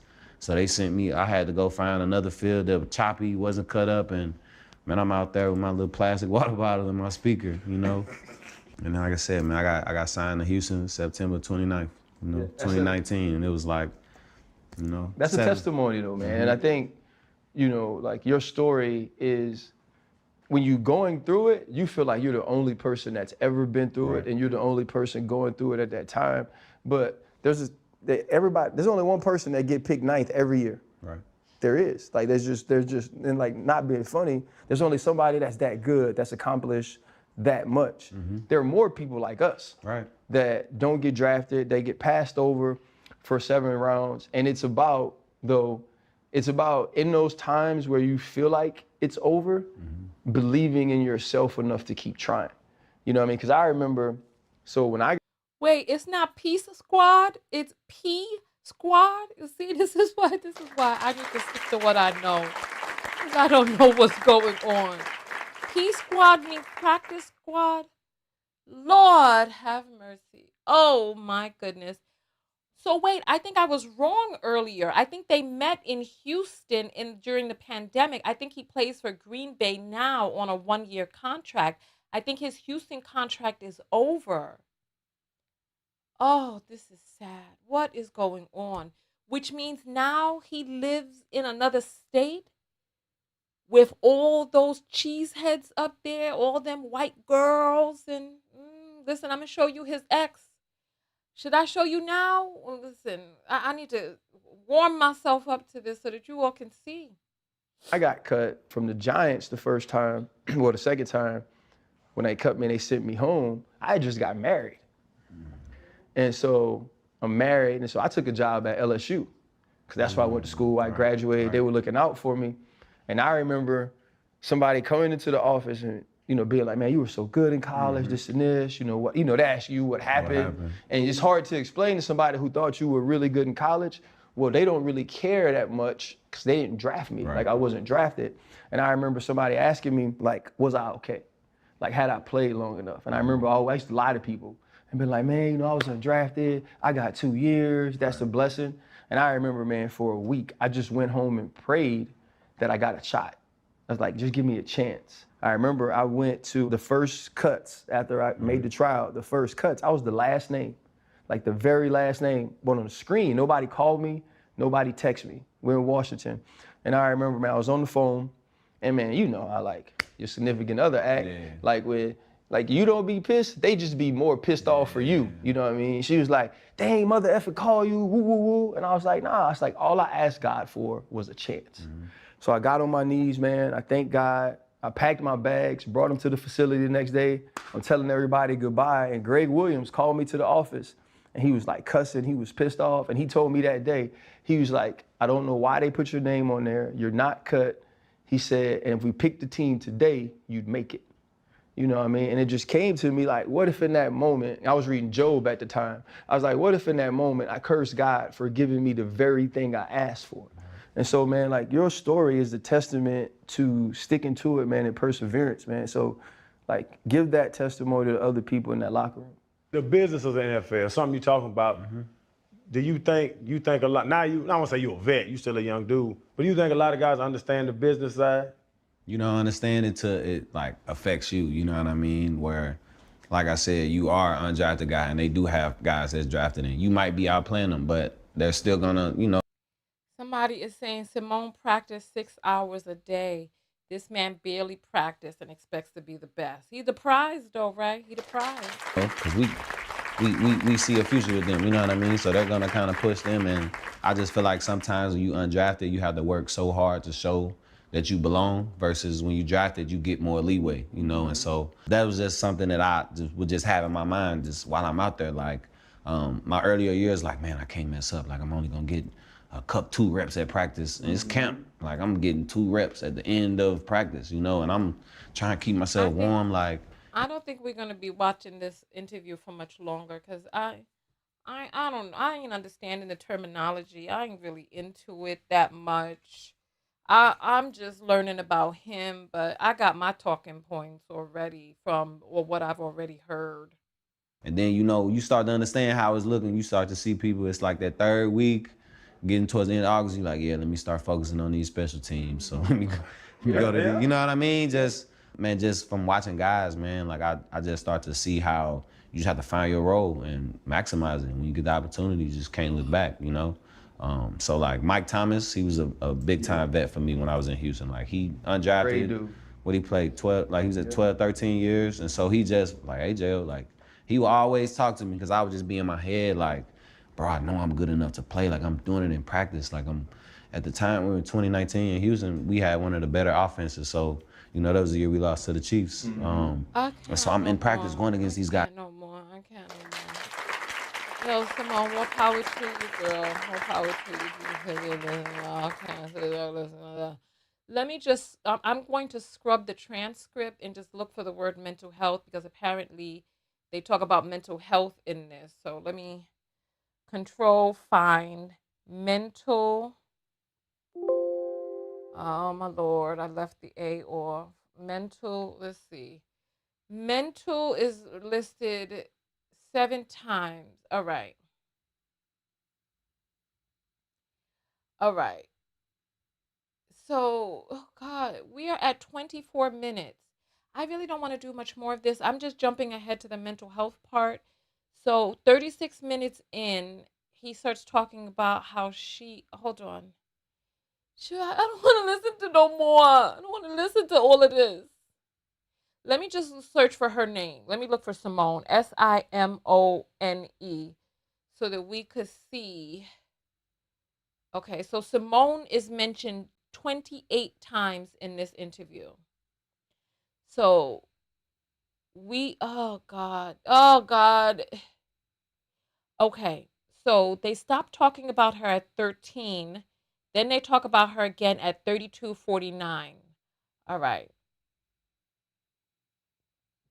I really wanted to listen to the whole thing, but I can't. I'm really bored and I'm hungry now. I'm not going to be able to sit here through this whole thing. So we're going to jump ahead to They when they had the mention wives her and name. girlfriends on TVs. All right. I apologize for skipping through. You know, I wonder if should we listen on fast forward? Maybe at 2x speed? Okay. We'll listen at 2x speed because I don't want to miss anything good.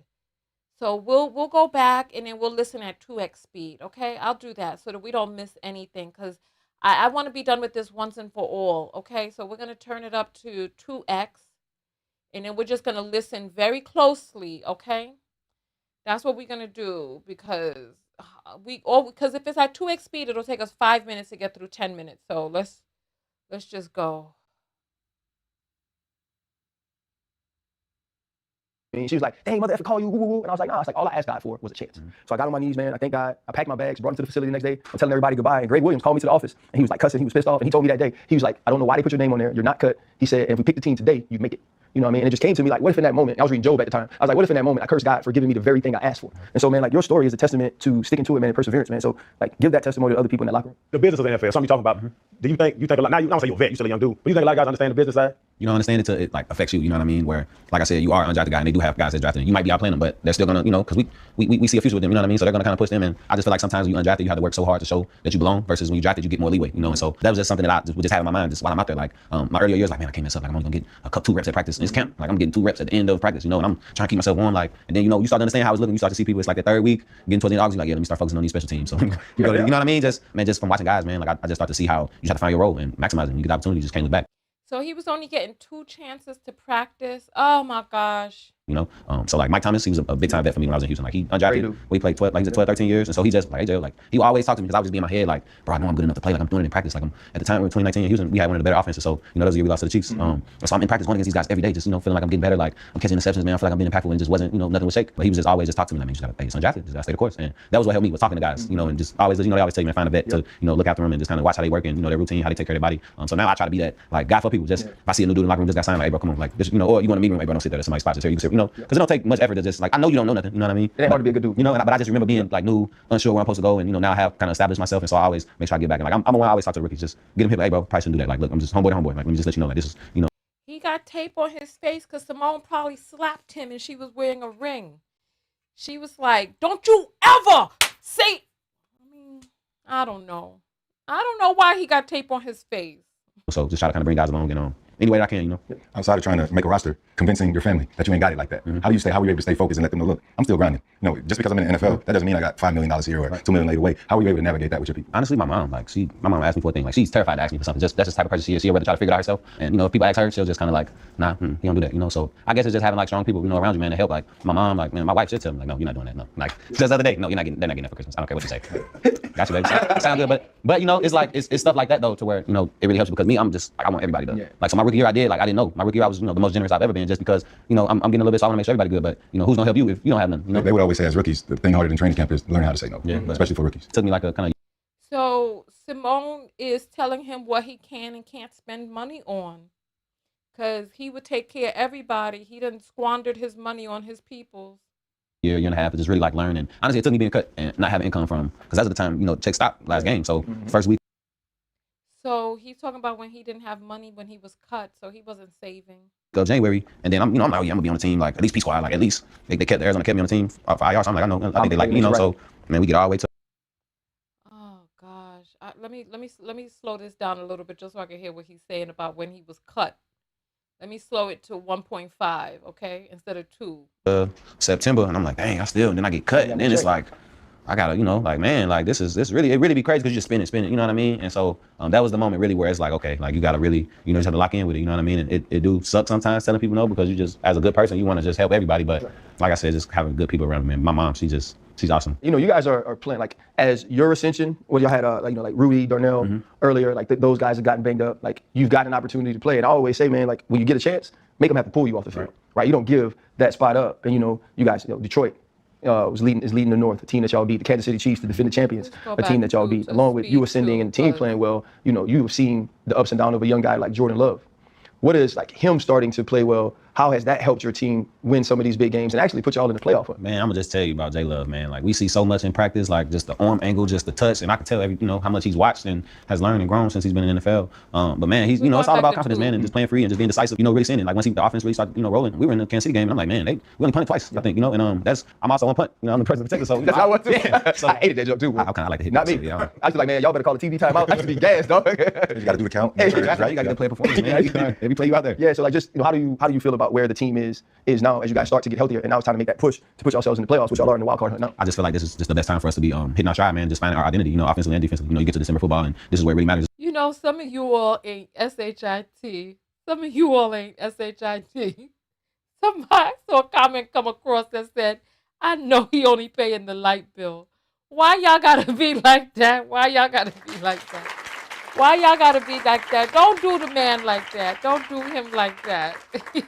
Like he only paying the light bill. Well, This is where you separate yourself, and the division starts to, you start playing teams twice in 3 weeks, you know what I mean? And I just feel like, man, it's great to see just offense because you have so many rookies, So guys just got to kind of cold. Yeah, man, the boys nice. Once everyone figured it out, just you learn how to be a pro. And like I have a rookie, Wicks, he's my right next to my locker, so I talk to him every day, just tell him, hey bro, I seen you do this in practice, just to make him better. And they all listen, very receptive to everything. That's the best thing, man, about the team. Everyone's selfless. Like guys don't complain about not getting the ball, just because we have so many weapons.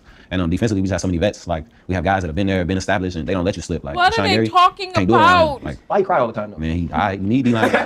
He's one of my favorite players. I love Sean Gary, bro. Oh, he's a monster. Anybody would love to play behind him because he getting there. He's affecting the quarterback. Like the man had the Detroit game, man. Three sacks, 2 strip. Like he gifted me a touchdown. I told him, like, man, appreciate you. Like, and he's but he's just such a selfish guy, man. How is it to play in Green Bay? Because you hear the story where you can't get a season ticket unless somebody granddaddy give it to you and all. I remember playing in Green Bay and they were passionate fans. They ain't nasty. They pleasant. Like you'll make a tackle and they'll be like, good play. Right. But being it's a small market. Right. Like, can you go somewhere without people knowing who you are in Green Bay? Nah, not for real. It's because everyone's a fan of the team. So, but they're very respectful, man. That's why I can tell you. Like you said, they're so nice.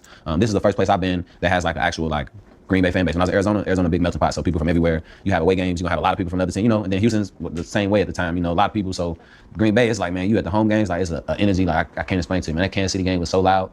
It was one moment I was trying to like get to a corner and he just locked in. I hate when I get bored when I'm watching a video, then I start dancing for no reason. I'm gonna stay the course. But he, it's third down, so the crowd is just, and I'm trying to yell at him. I'm just like, F it, man. I hope you here with me. Like, but and I love it, man. I don't, I've been in the, cities where everything. Simone could have been practicing during this time, but she's sitting up here with this, talking about in a few years. Oh, they're gonna be calling her Mr. Biles or whatever the hell. I don't know. I'm tired. Things going on, so I did that already. I'm married now, so man, I love it, man. I can't complain. Honestly, all right, so he's talking about his marriage. Let me. Thank goodness we're talking about the marriage again, because all of this other stuff, I don't know what they talking about. Reminds me a lot of my college town, so and I don't do much. I go home and watch film and kind of sit and watch TV. So You can still hit the streets a little bit, Mary. Nah, I mean not in Green Bay. Yeah, what streets you gonna hit? Huh? I hit Bay I hit the Street. streets with my lady, man. How did it feel to win the celebrity couple game? Oh my God.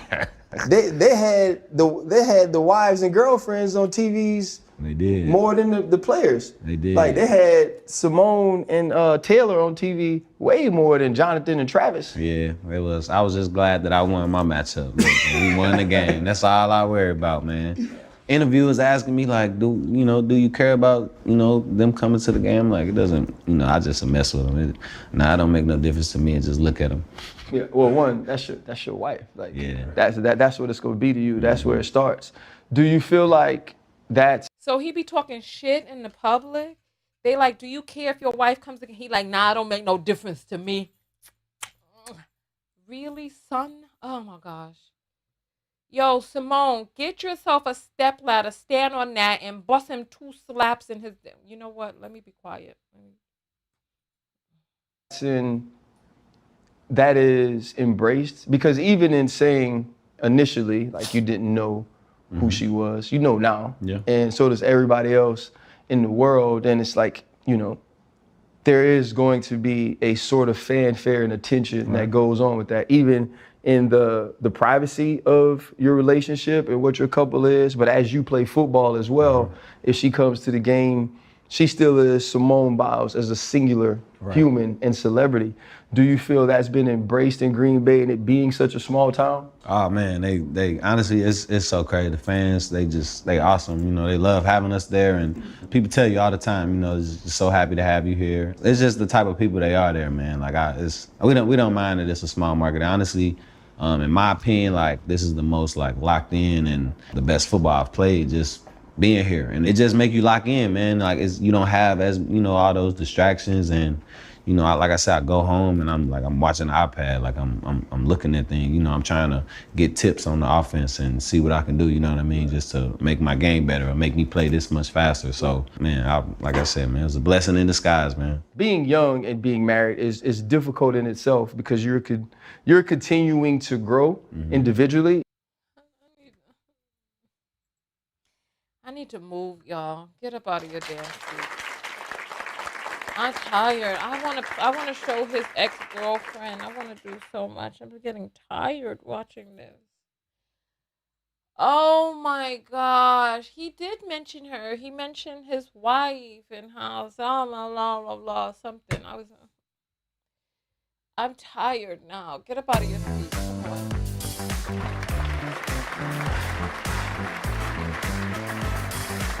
This is a lot. I'm tired. But we're going to get through it. There's a few. He's going to talk about mental health, Simone Biles.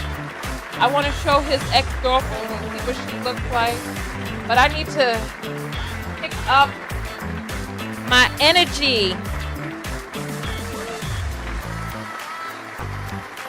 Come on. Oh. All right. Come on. Listen. All right.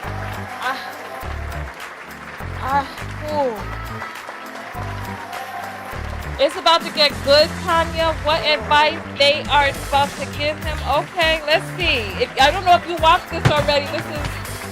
Look, there's some QR codes that's coming up on the screen. They're for the Cash App, the PayPal. If you want to have your comment read on the screen by me and support the show, you can contribute to the Cash App or the PayPal that's about to get up. This is a movement break. There was a young lady that said she was doing some leg lifts, so if you need to do some leg lifts, lift your leg in the back, then move your arms, swing them around, whatever it is you need to do. All right? Queen says, this is my first time on your show. Welcome, girl. It's not usually like this. It really isn't. We pushing through this topic. But go ahead, get up. We got to move. You know what? I'm going to do the Roger Rabbit. We'll be back in 2 minutes. Lord have mercy.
Man, I ran upstairs. Whew, I jumped up and down to just get my blood pumping. That's what I did. What did you do? Tell me what you did. Let's go ahead and read these cash apps. Oh my. Oh, what is that I hear?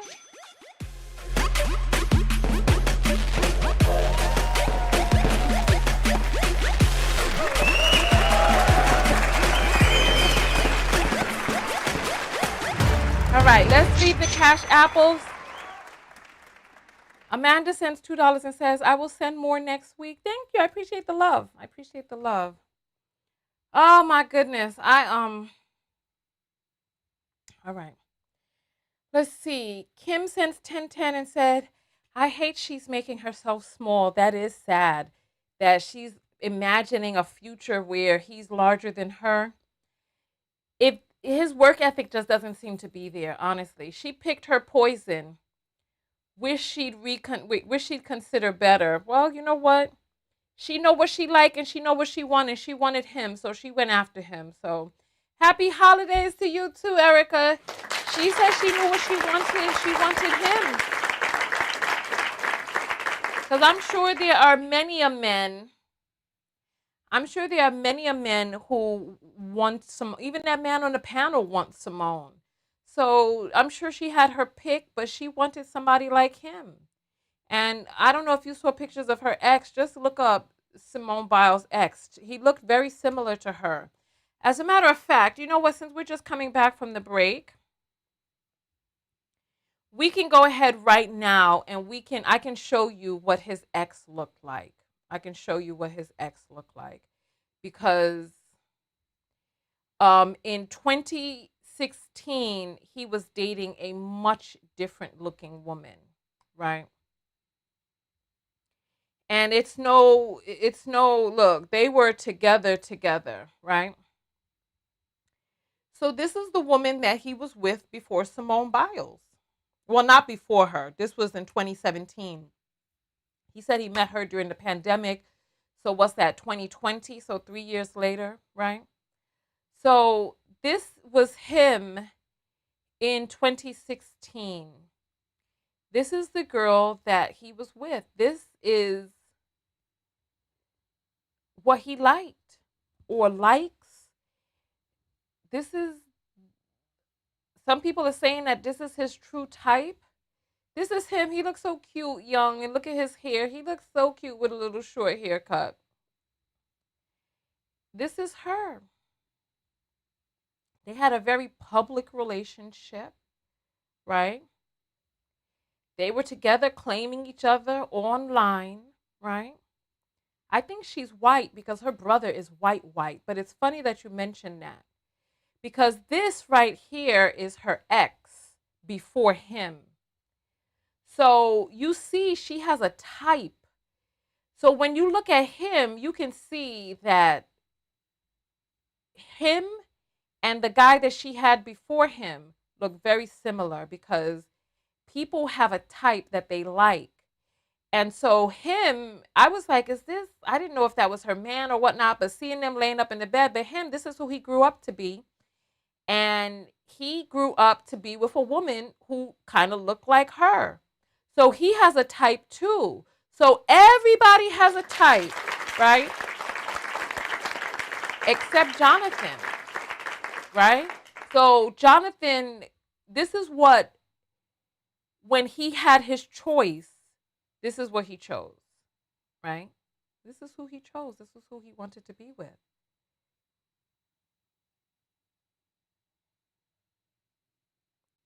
She was a young girl at this time. I believe that this was in 2016. So that is what, 8 years ago? Look. And so what was he, like 18? This was the beginning of college then?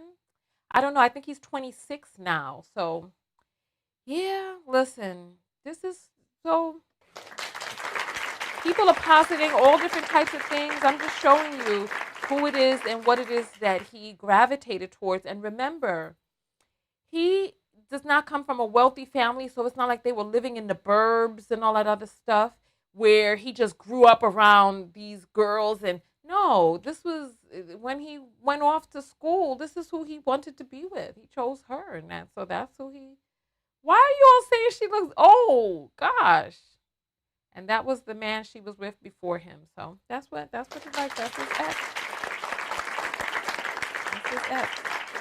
All right, so let us go back to this video and see if we're going to hear something that's about to get good, because I'm ready for. I think we heard the best talking points. I don't know, but we're listening. We're listening, and we're almost through. We're about 3/4 of the way through the interview. So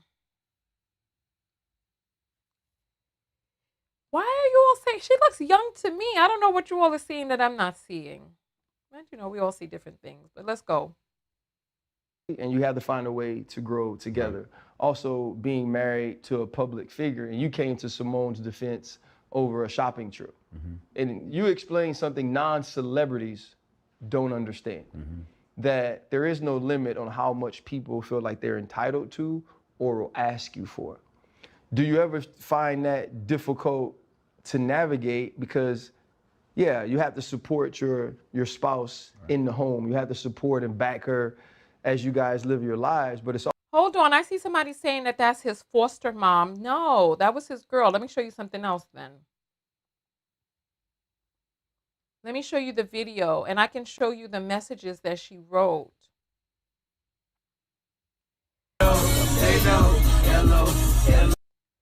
So this is him and the girl. They're playing some music in the background, right? But this is them together. So they were really, and she was. Oh shoot, darn it! I did not. Nonetheless, no, they were together. They were together, and they had a cute little relationship where he was her man crush Monday and all that other stuff. So look, these men are hitting these women up, these young ladies. These young men are hitting these young ladies up. So what are they supposed to do? These are the men who are chasing them. So at least he was chasing. Well, I don't know who chased who, but but I'm just saying. So no, they were together, and I'll show you some of the messages that she wrote on the actual post, right? So she would write messages like, "I miss him's," right? Let's see. And stuff like, oh, and he would write back with his little cute emojis, right? And this is another picture of them. Miss his cute face. Or miss this cute face. And then this is the video. 1:06 a.m. in an hour late, and you're snoring next to me. But happy Valentine's Day to my heart. This is a video she put up. February 15th, 2:08 a.m. She says he was laying in the bed with her. She was claiming him publicly, and he was also writing on her post. So no, this is not his teacher or his foster mom. That was his girlfriend. That was who he liked, who he loved, or whatever the case may be. So, wow, you all are cruel. She looks young to me. I don't know what you all are seeing, but maybe I'm used to the aesthetic. You have to shave 10 years off of how old you think they look. You know it. It's also different when you have to support her so publicly in a situation like that. How do you navigate that? With also thinking about your career as well. At first, it was difficult to just understand how much in the public eye you are. Like literally everything you do. Like we'll take a picture in front of a restaurant, and next thing you know, it's on Yahoo or someone's screenshotting it and sending it to me. So it took a minute to get used to it, but at the same time, you just have to let people know that like you're human too. If we're out and we want to have a good time and relax, and like I said, man, like we take one picture, people just gonna swarm you. And now we're trying to walk around the mall, and it's 100 people following us. That was really like the thing where we go out and it'll be like we kind of look at each other like, going, you know, sometimes, you know, as kids, you know, that's a moment where you just, you go with it and, you know, you gotta, you know, kids might not know when they'll see you. So, you know, you understand that, you know. Right. You know, we at a restaurant and we're out eating and, you know, someone comes up and that's the one time where I had to get used to it. She was a lot nicer than me. Me, I would just get annoyed like, bro, we sitting here eating, like, you really, and then they gonna put the phone, you know, they steady like, hey, can you take the picture for us? And I'm like, man, I'm not trying to take this picture. You're the photographer. I got food in my mouth, man. They trying to have me, you know. So, but it's just something. It's what comes with it, you know. And that was one thing. Like the way that she handles it is, I just watch her, you know. That's She because just, she's a lifetime she has her times where she like, celebrity. you know, she'll take every picture. But then, you know, if we're doing stuff and she doesn't want to cause a scene, like especially sometimes at the game, she'll, you know, no, like, you know, I'm here for him. She does support you, right? You know, I'm here for him. Like I don't want to, you know. So, and I appreciate her for that a lot. Like she's helped me transition into the spotlight because before I met her, like I was just a regular NFL player. So I can walk around the mall, people would, you know, and that was all I knew at the time, you know. But then when I got with her and I did see how much in the public eye she is, how many people recognize her. I mean, we're out the country and, you know, we're still looking over our shoulder, you know. Right. So people all over the world, but you here in America never knew who she was. You, an avid gymnastics watcher. Oh, the cap is too much. So he's the prize, right?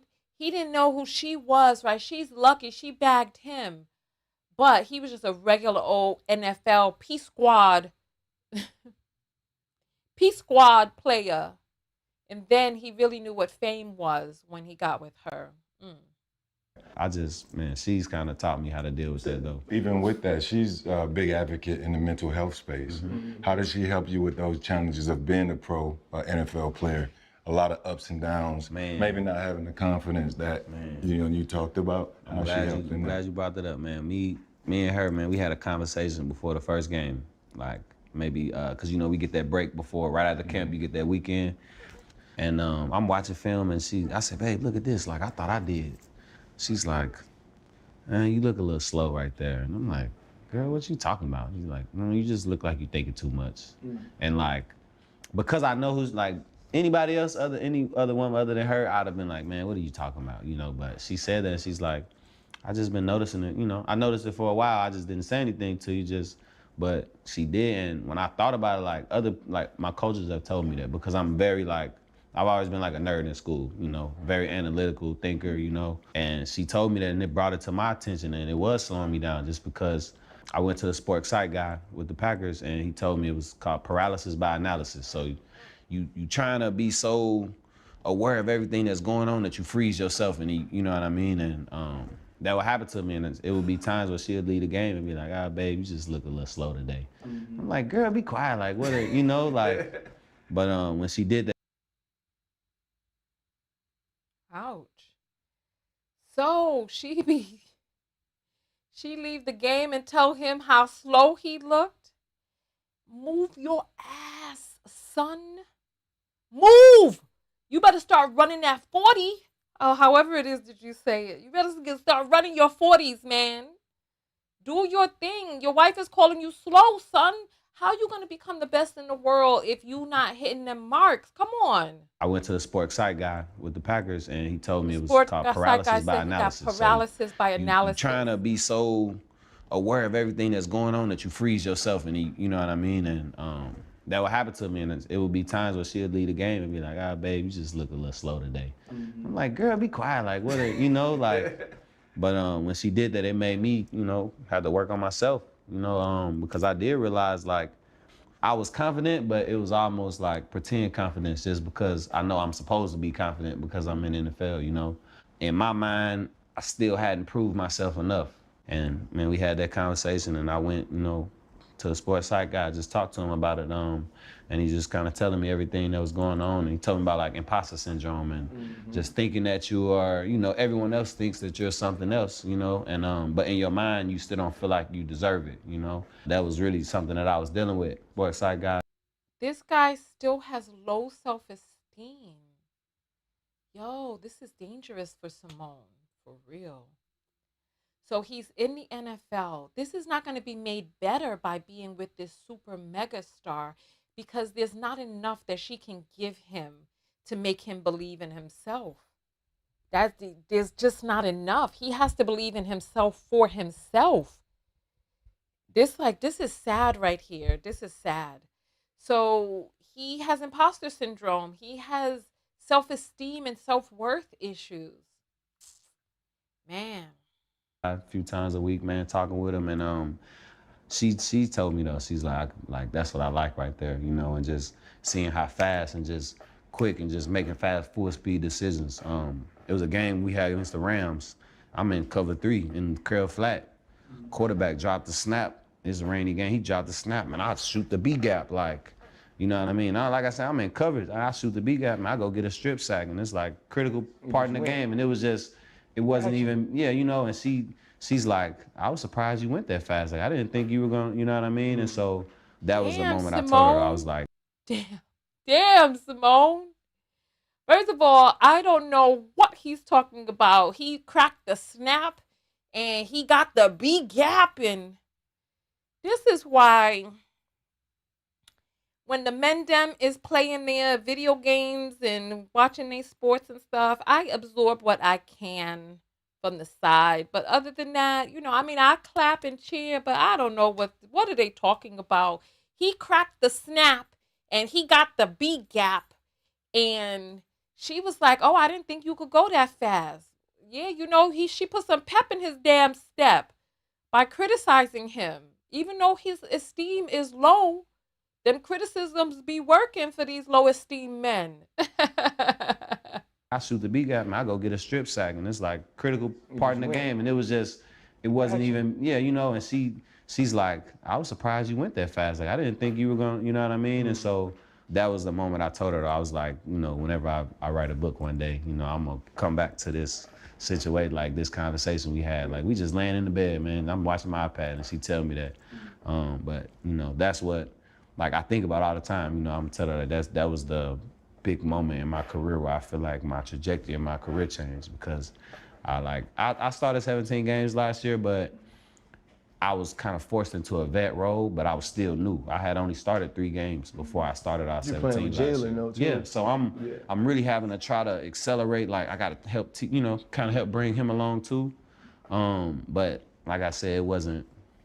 Not it was. Now I'm not saying it was pretend, but I had to play this role of, I'm a vet, but really I'm just as young as you, Peachy. In my mind, that's how I used to think about it. Right. But man, when we had that conversation, it just, she just opened my mind to. Ed Reed said that. So basically, when he needs pumping up, she puts the battery in his back. But publicly, he's denigrating her. If she ain't right to me, son, I wasn't going to write to her. I'm the prize. N-word, I almost used it. N-word, what? Are you for real right now? You're the prize. Sir, you don't even value yourself. You over here peacocking in front of the men when you know you scared as hell. You scared. And that's all right. But denigrating your wife does not lift you up.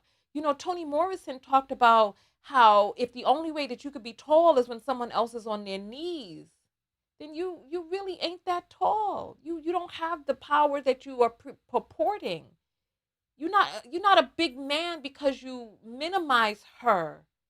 This was an opportunity for him to show everybody, but I guess it can't be too imbalanced. Maybe he's just trying to balance the scale, because everybody's like, Simone, Simone, Simone, you're great. You're nebular. You're fantastic. You're out of this world. And then they're like, here, snap this picture of us. No, who you? No, just snap the picture. He's like, come on, man, I don't snap no picture. Just like doo-doop, walking behind Keke Palmer. That their passive aggressiveness comes up in the eye of watching their woman excel, because they don't feel it. Notice you never see Russell Wilson talk about how he feel low and that Ciara's getting. No, Ciara had on some 6-inch heels with some stripe, some cutouts over her booty, squatting down low, looking like a snack, a meal, the appetizer and dessert. But you don't see Russell Wilson out there in the streets trying to put his wife down or trying to make it seem like she's not all that. It's like, come on, sir. let me just give you this little bit of advice, because I can imagine a person like you on your iPad is sitting around watching vloggers who are discussing this video. Let me just say this. It takes nothing away from you to pump her up. Everybody, I understand everybody else is pumping her up. And I know you don't want to seem like a fan. However, that's the time when you're talking to other men, that's the time that you big up your wife. Yeah, my wife is beautiful. Yeah, my wife is a catch. Now you got her going viral on the internet with bloggers like me having to talk about her because you're sitting up there trying to act like you're the one who got caught. Please, sir. Oh my gosh. Come on. It takes nothing away from you. And if this is what you're saying in public, people are only imagining what you're saying in private, because people who have lowered self-worth, they drag down or attempt to drag down the worth of those around them. This is sad. Football is a smart man's game, not a thinking man's game. Right. That's perfect timing. I just wanted to share with you that I too had a sports psych guy. Kind of lost my confidence after some injuries. And that imposter syndrome thing is real. And what I would do, and one thing I would suggest for you is, you would take a lot of your highlights, a lot of your best plays. I like this guy's voice. I like his voice. He seems like a boxer to me. He doesn't seem like a football player. He seems more boxerish to me, but whatever. Plays, don't be shy about it, because you are that guy out there making those plays. You get RC's cut-ups. You go get some of the best, Sean Taylor, Troy Polamalu, Ed Reed, and you splice those with your highlights over whatever music you want and whatever quotes. You hear Tiger talking, Muhammad Ali talking in the background, and you watch that before the game. That's just gonna instantly remind yourself that you are that too. Right. You know, and playing fast and playing free. And that's what it's about. And that's what helped me kind of regain my stuff. I appreciate that. For sure. It's funny because playing ball, you big and strong and all. So like, my wife and kids are amazed that I can like pick up a couch. You know what I'm saying? I can throw a love seat on my shoulder, and my kids are amazed by it. Like, oh, Daddy, you're so strong. With Simone, like, did she do stupid athletic stuff? Like, if she go on the driver's side, you be like, nah, baby, I drive. Did she? You see how Pretty Red keep bringing up Simone, trying to find out more information about what she like and all this other stuff. Man, oh man.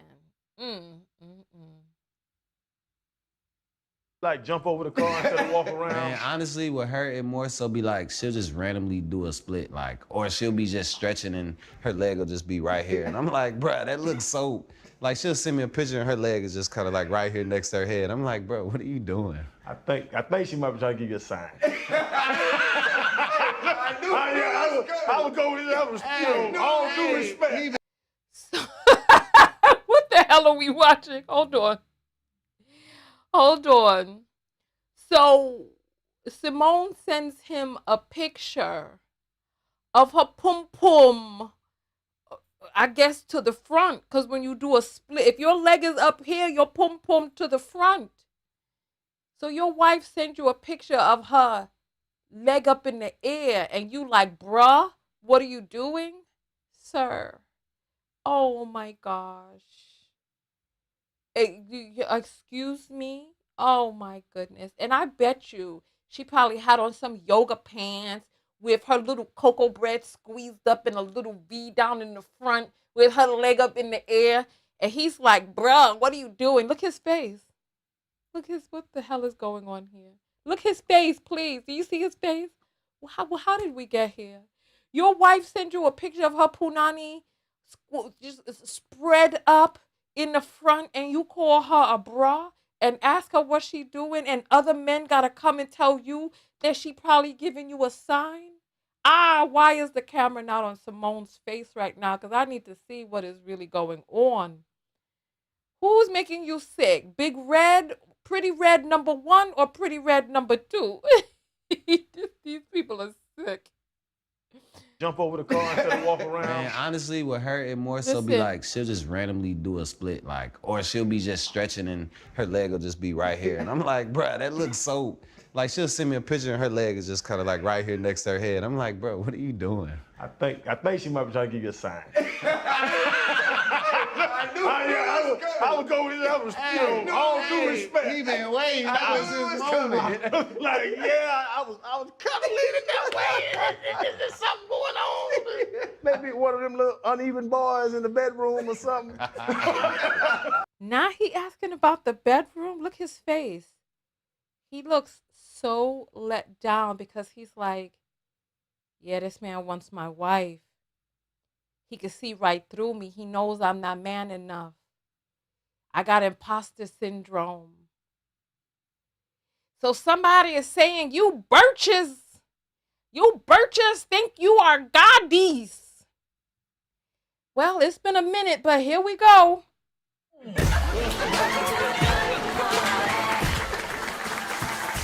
Hey, hey, hey, hey, hey, hey, hey, hey, hey. Listen, it's been a while since we had a block party. These people are so goofy over here. They so goofy.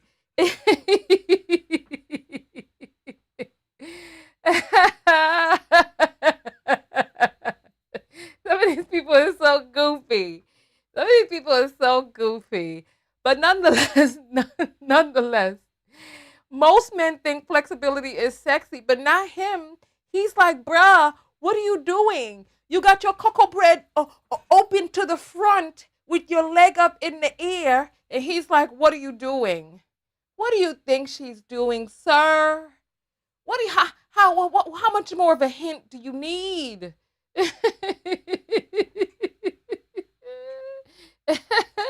Anyway, let's see what else. He doesn't even portray her as desirable. Exactly. Like, this doesn't even make any sense. The woman is in a standing split, sir, sending you photos. And you don't even see that and be like, wow, my wife, oh, that thing open for me. No. He's like, bruh, what is you doing? You look so weird. Oh, my God. What are you, 12? Even a 12-year-old would know. You're 7? Come on. That man trying to get me in trouble. He did good. He did good today, though. He did good for sure, man. I've seen you. I've seen some quotes. Yeah, he's been very respectful, dog. He's been very respectful. When Fred asked about the mental health piece with Simone and being married, like so much, you share so much. Mm-hmm. Like you said, that happened in the bed because that's where you're spending time with your significant other, with your wife. When you know somebody's the best to have ever done something, and even from a mental point, she needed a break. Mm-hmm. What did you learn from that? From being able to see her, compete, knowing how hard she works, knowing how she excels, but even knowing that you can be at that elite of a level and still be overwhelmed. How did that teach you how to take care of yourself and thinking, like you said, a sports psychologist and making sure you were in the right place if even the best ever could be overwhelmed? Honestly, man, because I went through it with her, like the night before everything happened at the Olympics, man, we on the phone, like I'm, on FaceTime, like, baby, you got it, like just trying to help kind of boost. And she's, just kind of telling me like something, something's up. Like, I don't really trust myself. It was just crazy, man. Like you said, the best, the pressure gets to, everyone, so you have to make sure you take care of your mental, just because you can't see, mental issues, you can't see it. People don't think they need to take care of it, It just made me know how important it is, just being around her and just seeing like, we might be in the bed and, she might just start crying just because of the trauma that, caused from it. And I was glad that she did get those couple years just to kind of decompress. And, we took some trips, man, got married. And now it just looked like she coming out, with a clear mind, because she did work on it. She's been to the therapy. Shoot, I went to therapy because, she does it, you know what I mean? We went to therapy together.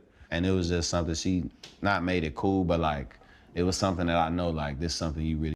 So he just casually talked about how they in couples counseling and they just got married. Ooh, Lord. I don't think the other bloggers have watched this whole video. I think they just seen the clips. This man just admitted they're in couples counseling. that they be in the bed, she just start crying. What is it that you were saying to her before she started crying? Then he married her during the pandemic, and now she seems like she's coming out of her funk. But this is sad.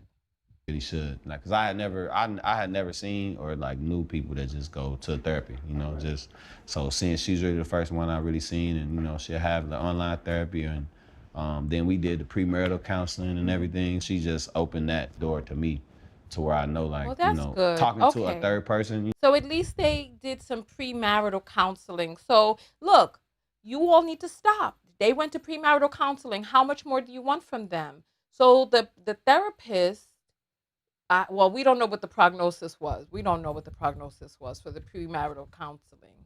Hopefully, they talked out what it is that they need to, because Cardi B is up and down on the internet crying, and that man really wanted her. So, Because I can tell you everything all day, you know what I mean? But talking to someone outside and just that just is there to just analyze and just hear what you have to say, that was just, like I said, it was a big thing for me. So she's not made it cool, but to the point it made me want to just pay attention more and go through it with her. So here's my last question. You're still a young man, so it's very early on in your life. Like, you're here because of what I saw on film. I was like, man, dude's balling. And for me, it's always about having an opportunity to tell stories from a different perspective from people that you may not know what they had to go through to be at that point. For you, what has been the biggest pivot? What has been the one moment, whether you needed that moment to get here, that moment taught you a lesson that allowed you to get here, or it's actually the thing that put you here? What do you think is the biggest pivot so far for you? So I got two. So I got a career pivot, I guess, and then like a life. So my life will be my senior year of college. I'm in camp, and like my stepdad, he was basically in my life since I was 4 or 5, and so that was, who helped raise me, you know what I mean? Fresh after practice, we probably have 2 weeks until the season starts, and my coach, they walked me up to the office. I'm like, why y'all take me to the office?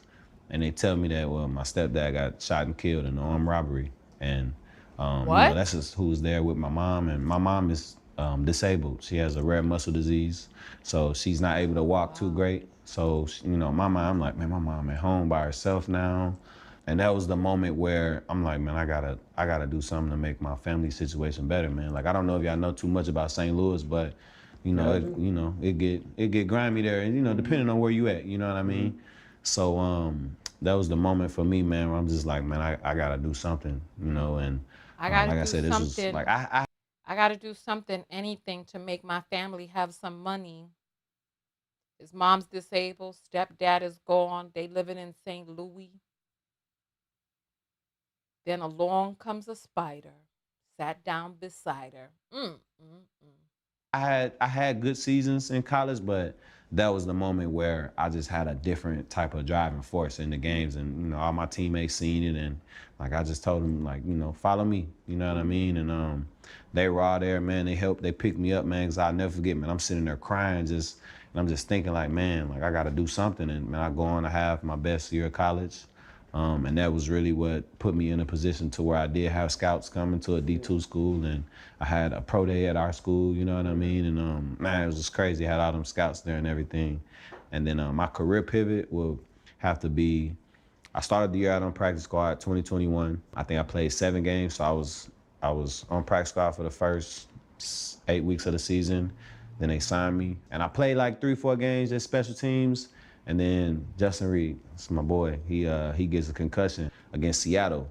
And so I played the whole second half of the Seattle game. So I'm still new to this. So I'm like, man, that's Russell Wilson. Like, that's how I was still thinking, And then the next game, Jacksonville, this is my first NFL start, man. Like, I'm nervous, man. My family nervous. I go out there, I had 8 tackles in the first half. And it's like I'm tackling stuff out the post, running back bust through. I'm coming like full speed, chopping them down, like making it look routine. And then the next game, we playing the Chargers, and I'm like, Justin, he comes back, the other safety gets COVID. So I was at free safety this game, now I'm in the box. And man, I interception against Justin Herbert in a critical, like they were a playoff team. We weren't competing for anything, but it's the NFL, you always putting great film out there. Man, they tried a corner post on me in cover 2. I undercut it, pick off Herbert, and it was like slow motion. Like, it was crazy. And the craziest thing was I was mic'd up that game. My mom, she was sitting next to Simone in the stand. So obviously when I made a play, the TV put Simone on the stand. My mom was right there. So my mom was on like ESPN highlights, you know, and my whole family is getting to see that. And it was just, that was like my, like, you know, I've made it, you know, my NFL moment. You know, I got posted on the social media page. That was my first time. So it was a super dope moment. But that let me know, like, that let me believe, you know. But crazy thing, just how God, you know, he always gonna test you. First play of the next game, I was still on kickoff return at the center, starting safety, but I was on kickoff return. Next game, dislocate my wrist. First kickoff of the game. And so it's like, I just had the best game of my life, like, you know, and next game, dislocate my wrist. Now, we only had 2 more games left. So he got a torn up ACL. He got weak joints. Oh my gosh, somebody better get him some chondroitin. So it was the end of the season, but it was just like another valley I had to go through, you know what I mean? And came back, rehab from it, and started 17 games last year. And it was, you know, the moment where I just, you know, I could consider myself a starter in the NFL. Changed my resume, you know, so. Keep taking care of your mental. And like Marshawn say, take care of your chicken. Yes, sir. And speaking of chicken, how's the food in Green Bay compared to Houston? You're gonna try to get me in trouble, huh? Nah, man. It's a real Why question. would you even compare? My baby get down, stop playing. Oh yeah, I love when she come up there. Well, let me ask you this. How's the food? I love when she comes up there. Yo, they living apart. I'll let you hear that again. We almost at the end, y'all. We made it through. And like Marshawn say, take care of your chicken. Yes, sir. And speaking of chicken, how's the food in Green Bay compared to Houston? You're gonna try to get me in trouble, huh? Nah, man. It's a real question. Simone, Man, she cook? My baby get down, stop playing. Oh yeah. So they want to know if this 6-time Olympic gold medalist is cooking for him. Why? Let them chefs come. This girl got $17 million. Let the chefs come through and make some great macronutrient food that your ass needs to be playing and eating. But you know what? That's just my opinion. But, you know, whatever. I just can't even imagine. Girl, get back to the doggone Olympics, please. I hope you said he said your mentals is good. Get back to the Olympics, because they trying to turn you into. Oh, you know how Jay-Z said, I got the hottest chick in the game wearing my ring? They want to see how they could get the hottest chick in the game to be sweeping his floors. Come on. I love when she come up there. Well, let me ask you this. How's the food in St. Louis compared to Houston? Because I know St. Louis got a different type of like barbecue and stuff. St. Louis straight. But Houston just, man, you can't compare Houston, man. It's just, it's so many restaurants, you know what I mean? Like every culture you need, every style of food. You got lounges. Right. You want to go to the club, you still get food. Like it's everything you need there, you know what I mean? So Green Bay is just, man, it's good though. You know, it doesn't have the same restaurants, but you know, in my mind, since I've been other places, I'm like, this is Green Bay nice. So this is their, you know, this is their nice steakhouse. You know what I mean? Just because I've seen other places, but food good to me, man. This is Green Bay nice? Oh my gosh. Oh my gosh, this guy is so unappreciative. First of all, I've been to Wisconsin. I've been to Milwaukee. That's where the Packers are, right? From like Milwaukee. I've been there. It's nice. It's a beautiful city. It's nice. Houses are nice. It's nice there. I don't know what he's talking about. Oh my gosh. Oh Lord, I didn't push the thing. TV with NFL Sunday Ticket. And remember, there's no 2-year contracts. And hey man, I hope you guys are enjoying your NFL season as much as we are, but right now it's the race to the playoffs on YouTube and YouTube. What's up with you, man? Man, what up with you, brother? Good to see you, man. Bro, man. Yes, sir. Ooh, light skin. There we go. There you go. His claim to fame is light skin. He actually isn't light skinned though. He's not like. I'm like caramel though. I'm like caramel. You though. ain't gonna claim my side, bro. But yeah, we cool though. We here, bro. We here, right there, bro. right We there, here, yeah. bro. Hey, Respect. his eyes light, so it makes him. And two, he don't play football like he light skinned. So really, Yeah, that's supposed to mean. like he really be hitting. Man, there's some light skinned hair busters out there. There's some light skinned, them Polynesians, we count them too. Respect. We count Polynesians now. Said Oh something my there. gosh, this interview is How y'all doing? insipid. How you doing? Good to see you guys. Pleasure to meet you, Simone Ryan. Nice to meet you. Yes, man. Hey, What's happening? Oh, you and that?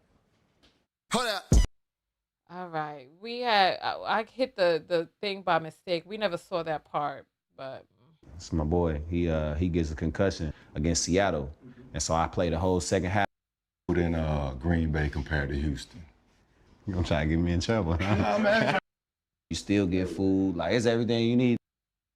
I know St. Louis got a different type of like barbecue and stuff. St. Louis straight. But Houston just man, you can't compare Houston. the look on his face made it seem like he was trying to ask whether or not Simone cooked better than his mother. That's what it looked like. Man, it's so many restaurants, you know what I mean? Like every culture you need, every style of food. You got lounges. Right. You want to go to the club, you still get food. Like it's everything you need there. You know what I mean? So Green Bay is just man, it's good though. You know, it doesn't have the same restaurants, but you know, in my mind, since I've been other places, I'm like, this is Green Bay nice. So this is their, you know, this is their nice steakhouse. You know what I mean? Just because I've seen other places, but food good to me, man. I just need I need the facility food and some chicken wings on Friday, and I'll be good. mad at you. Hey, I'm gonna give you some unk advice on the way out. Just some real stuff. Y'all talk about cover 7, double moves. Boy, y'all need to make some babies, boy. Y'all need to make about What Don't the? worry about that. I gotta let my baby handle herself first. I'll invest NIL, future earnings, whatever y'all need, cause y'all go make some. And let me tell you this: round 2 makes babies. Okay. That first, Respect. that's just dog slobber. Respect. That second round is a bullet of babies. Respect. So you got to go round 2 to make a baby. Now I'm telling y'all, this is a man with 3 children. Respect. What happens if twins run in our family, both of ours? Make 7 twins. That's 14. That's 14. How about that, Tim? We just gonna enjoy the process, man. That's what I tell you, man. That's the best part is the process. Enjoy the process. We talking about fucking. We talking about practice. Oh, I thought we talking about practice. Yeah, practice. That's fun too. Yeah, you know. I had a vasectomy. I ain't doing nothing but practice anymore anyway. Oh yeah. And here it goes, the pivot. But nah, man, I think I love the story. I love where you are now, but the story isn't finished. And I'll say this, draft picks, right? Especially early draft picks, they get an infinite amount of time to prove to people that they cannot play. Right? They go to one team, they can't play there, somebody else gives them an opportunity. Mm-hmm. What you do as an undrafted free agent is spend your entire career proving to people you can't play, right? Man, and you never lose that, right? Continue every day, man, to go out and prove to people that you're supposed to be there. Like, never lose that, because that's something that we have that they can't have because they never been there. But man, I appreciate you, bro. I'm really excited that we had the conversation, man. We made it through, y'all. We made it through. Man, you train Jerry. Yeah. My dog Trayvon, he out there with you. Was Mercedes up there? Nah, he wasn't. He's in he's in Chicago now. In Chicago now. This guy looks so little.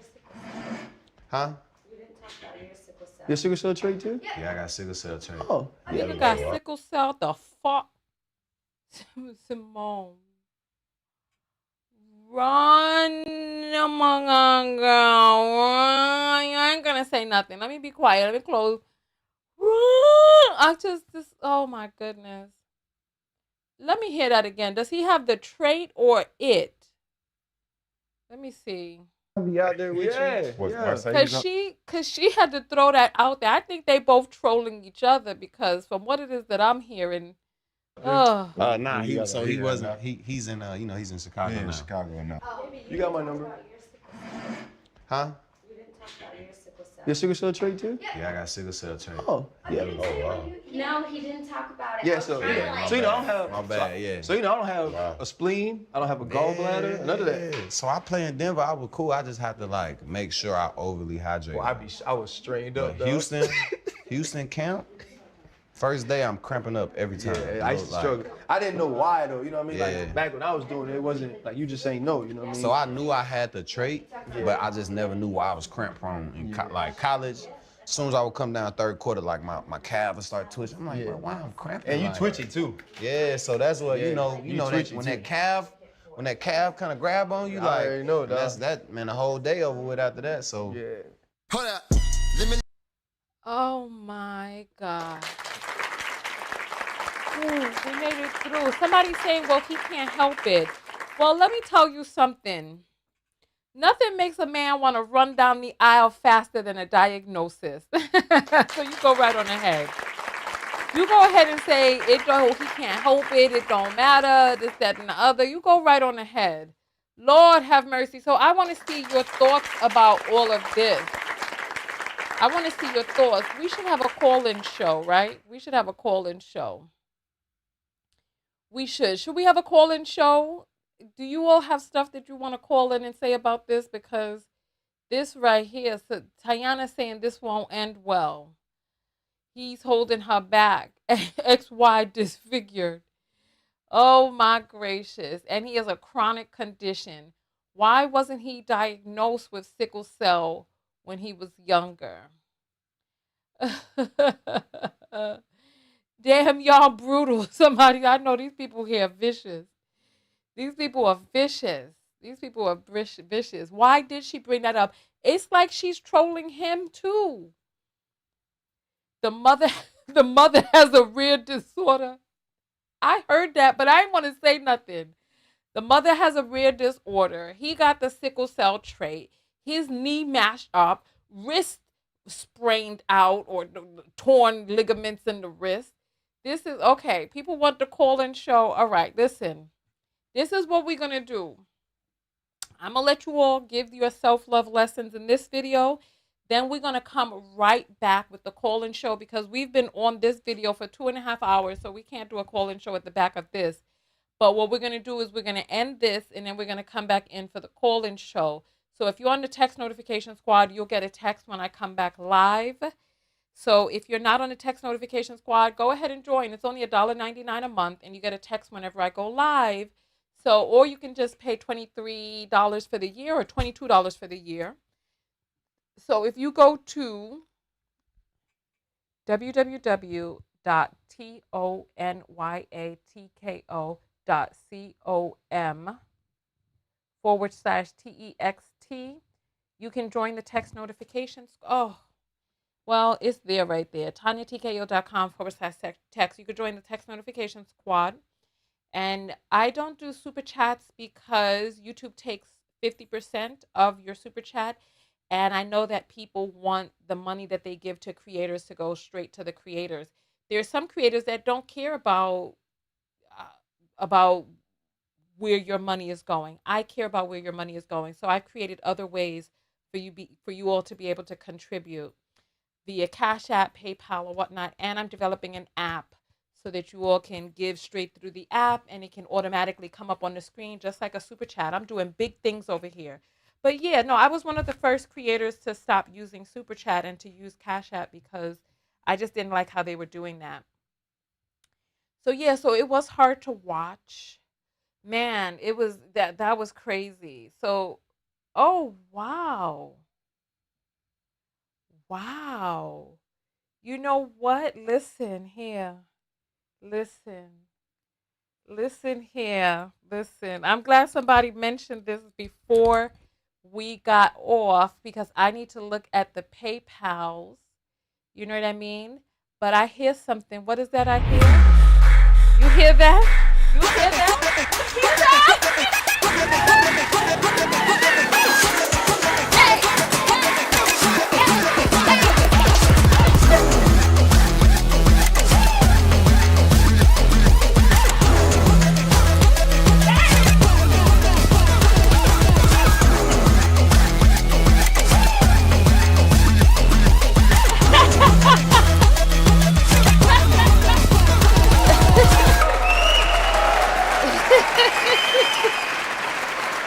Wow.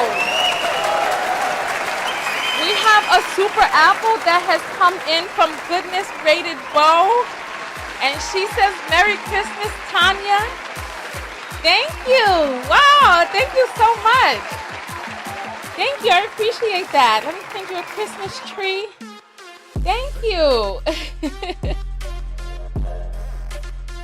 I appreciate that. And Christine C sends $5 and says Merry Christmas. Thank you, I appreciate the love. Thank you. Thank you very much. Thank you, thank you, thank you. So let me check the Cash App. I'm not the Cash App, the PayPal before we jump off so that I can make sure that I have all of it read. So I appreciate the love. Thank you, thank you, thank you, thank you, thank you. Let me PayPal. I appreciate the love, you all. That was so amazing. All right. So we do have some Cash Apps that have come in. Frida sends in $20 and says, love your content. Michelle sends in $3.23 and says, hi, Tonya. I always preface my opinion with, I don't know these people, but I have to say, there is nothing endearing about the way it got cut off. It doesn't, on PayPal, it doesn't show the whole. I can't wait till I get my app developed because you all will be able to leave your comments. And then Michelle sends in $2.15 and says, I forgot to mention I'm a first-time supporter. Well, second now, LOL. Glad to see your videos on my timeline again. Well, thank you so much, Michelle. I appreciate that. Thank you. Thank you. Well. Okay, listen. We have 1,000 people on YouTube, 1 person on X. Let me see how many people on Twitch. 1 person on Twitch, and I can't see the Facebook because I need to update my connection to the software. But I appreciate each and every one of you. Let me see what the self-love lesson is that you all saw in this video, and then I'll give you my self-love lesson, right? So let's hear what your self-love lesson is, because I'm curious, right? The pandemic should have thought us better. Healthy people were dropping down dead. Are we saying that our parents and grandparents didn't deserve love? Nobody is saying that somebody doesn't deserve love because they have a dis-ease. However, in her situation, with her being at optimal physical peak, and this man coming in out of nowhere with all of these genetic issues, that is something that needs to be weighed and factored in. So he has all of these genetic issues. And yeah, so he deserves love. But look at how he's coming in talking about he's the prize. Sir, you have all of these genetic issues. And you're talking about you're the prize. You're getting mashed up left and right, knee, wrist. Now you got a blood disorder as well. Goodness knows what else there is that isn't talked about. You know what I mean? So it's not that he doesn't deserve love. However, all of this needs to be factored in when factoring in how much of a quote unquote catch he really is. Let's talk about it. All right, so let's talk about the self-love lesson from the I standpoint. I want us to make our self-love lesson is for us and how we've learned about loving ourselves better. So I don't want people playing games with the self-love lesson. So I really like self-love lessons to be for real, because if we're going to talk about these popular topics, let's be for real with our self-love lessons. The love for self reflects in my mate. I attract people who see my value and celebrate my wins. Yes. Oh, Lord. I can't wait till I get my app so that these people who are putting foolishness out there just won't be around. I am the prize. My first, we're taught save self, the family and friends. No matter how bitter the truth may be, in choosing to acknowledge and accept it, I'm accepting and choosing me. Okay. He feels like he's the prize because she chased and pursued him. That's her fault. He feels like he does. I don't think he really feels like he's the prize. He know he has imposter syndrome. I think he's just saying that because he wants to bring her down a peg. And Simone, from what it is that I'm seeing, listen, every relationship is different. We don't know what her kinks are or what his kinks are. So maybe she was looking for just that type of guy. Who knows? To do some of the things that she needs him to do and take behind the scenes. You never know. He could be pushback. You never know. You never know. SLL, I'm loving being single. SLL, it's okay to be single. Mm-hmm. Only allow those who see me as high value in my inner circle. Yes. And that goes for everything, whether romantic or otherwise. Whether romantic or otherwise. So I'll tell you what my self-love lesson is from this, right? So listen. You know what? I'll hold off on the music until I finish with my self-love lesson.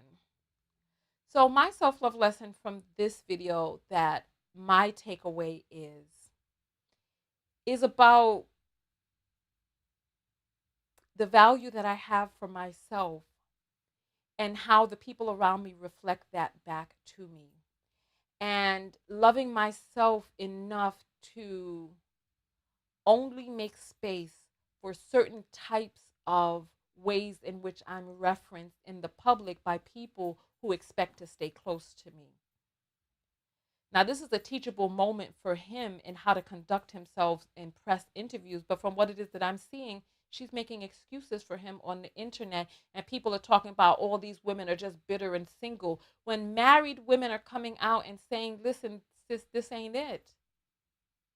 My self-love lesson from this is about my inner circle, reflecting people who uplift and exalt one another, that there is an air of congratulations and upliftment in my inner circle. This is my self-love lesson for me. Seeing this and seeing how he referred to her in public, let me know what it is that I want and need in my life, in my inner circle, and what it is that I demand of those closest to me, regardless of the sex, gender, relationship. If you expect to have contact with me and close contact with me, there's just a certain level that you need to have for me.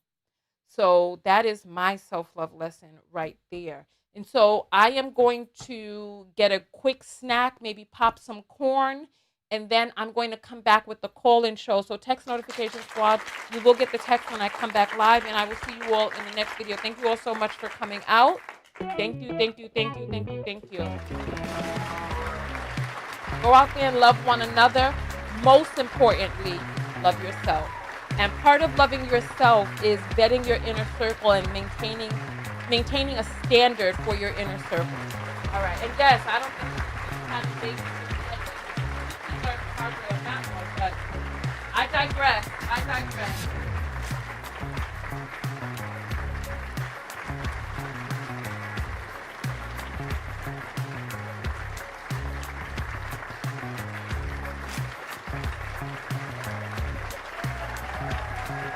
All right, see you all soon. All right.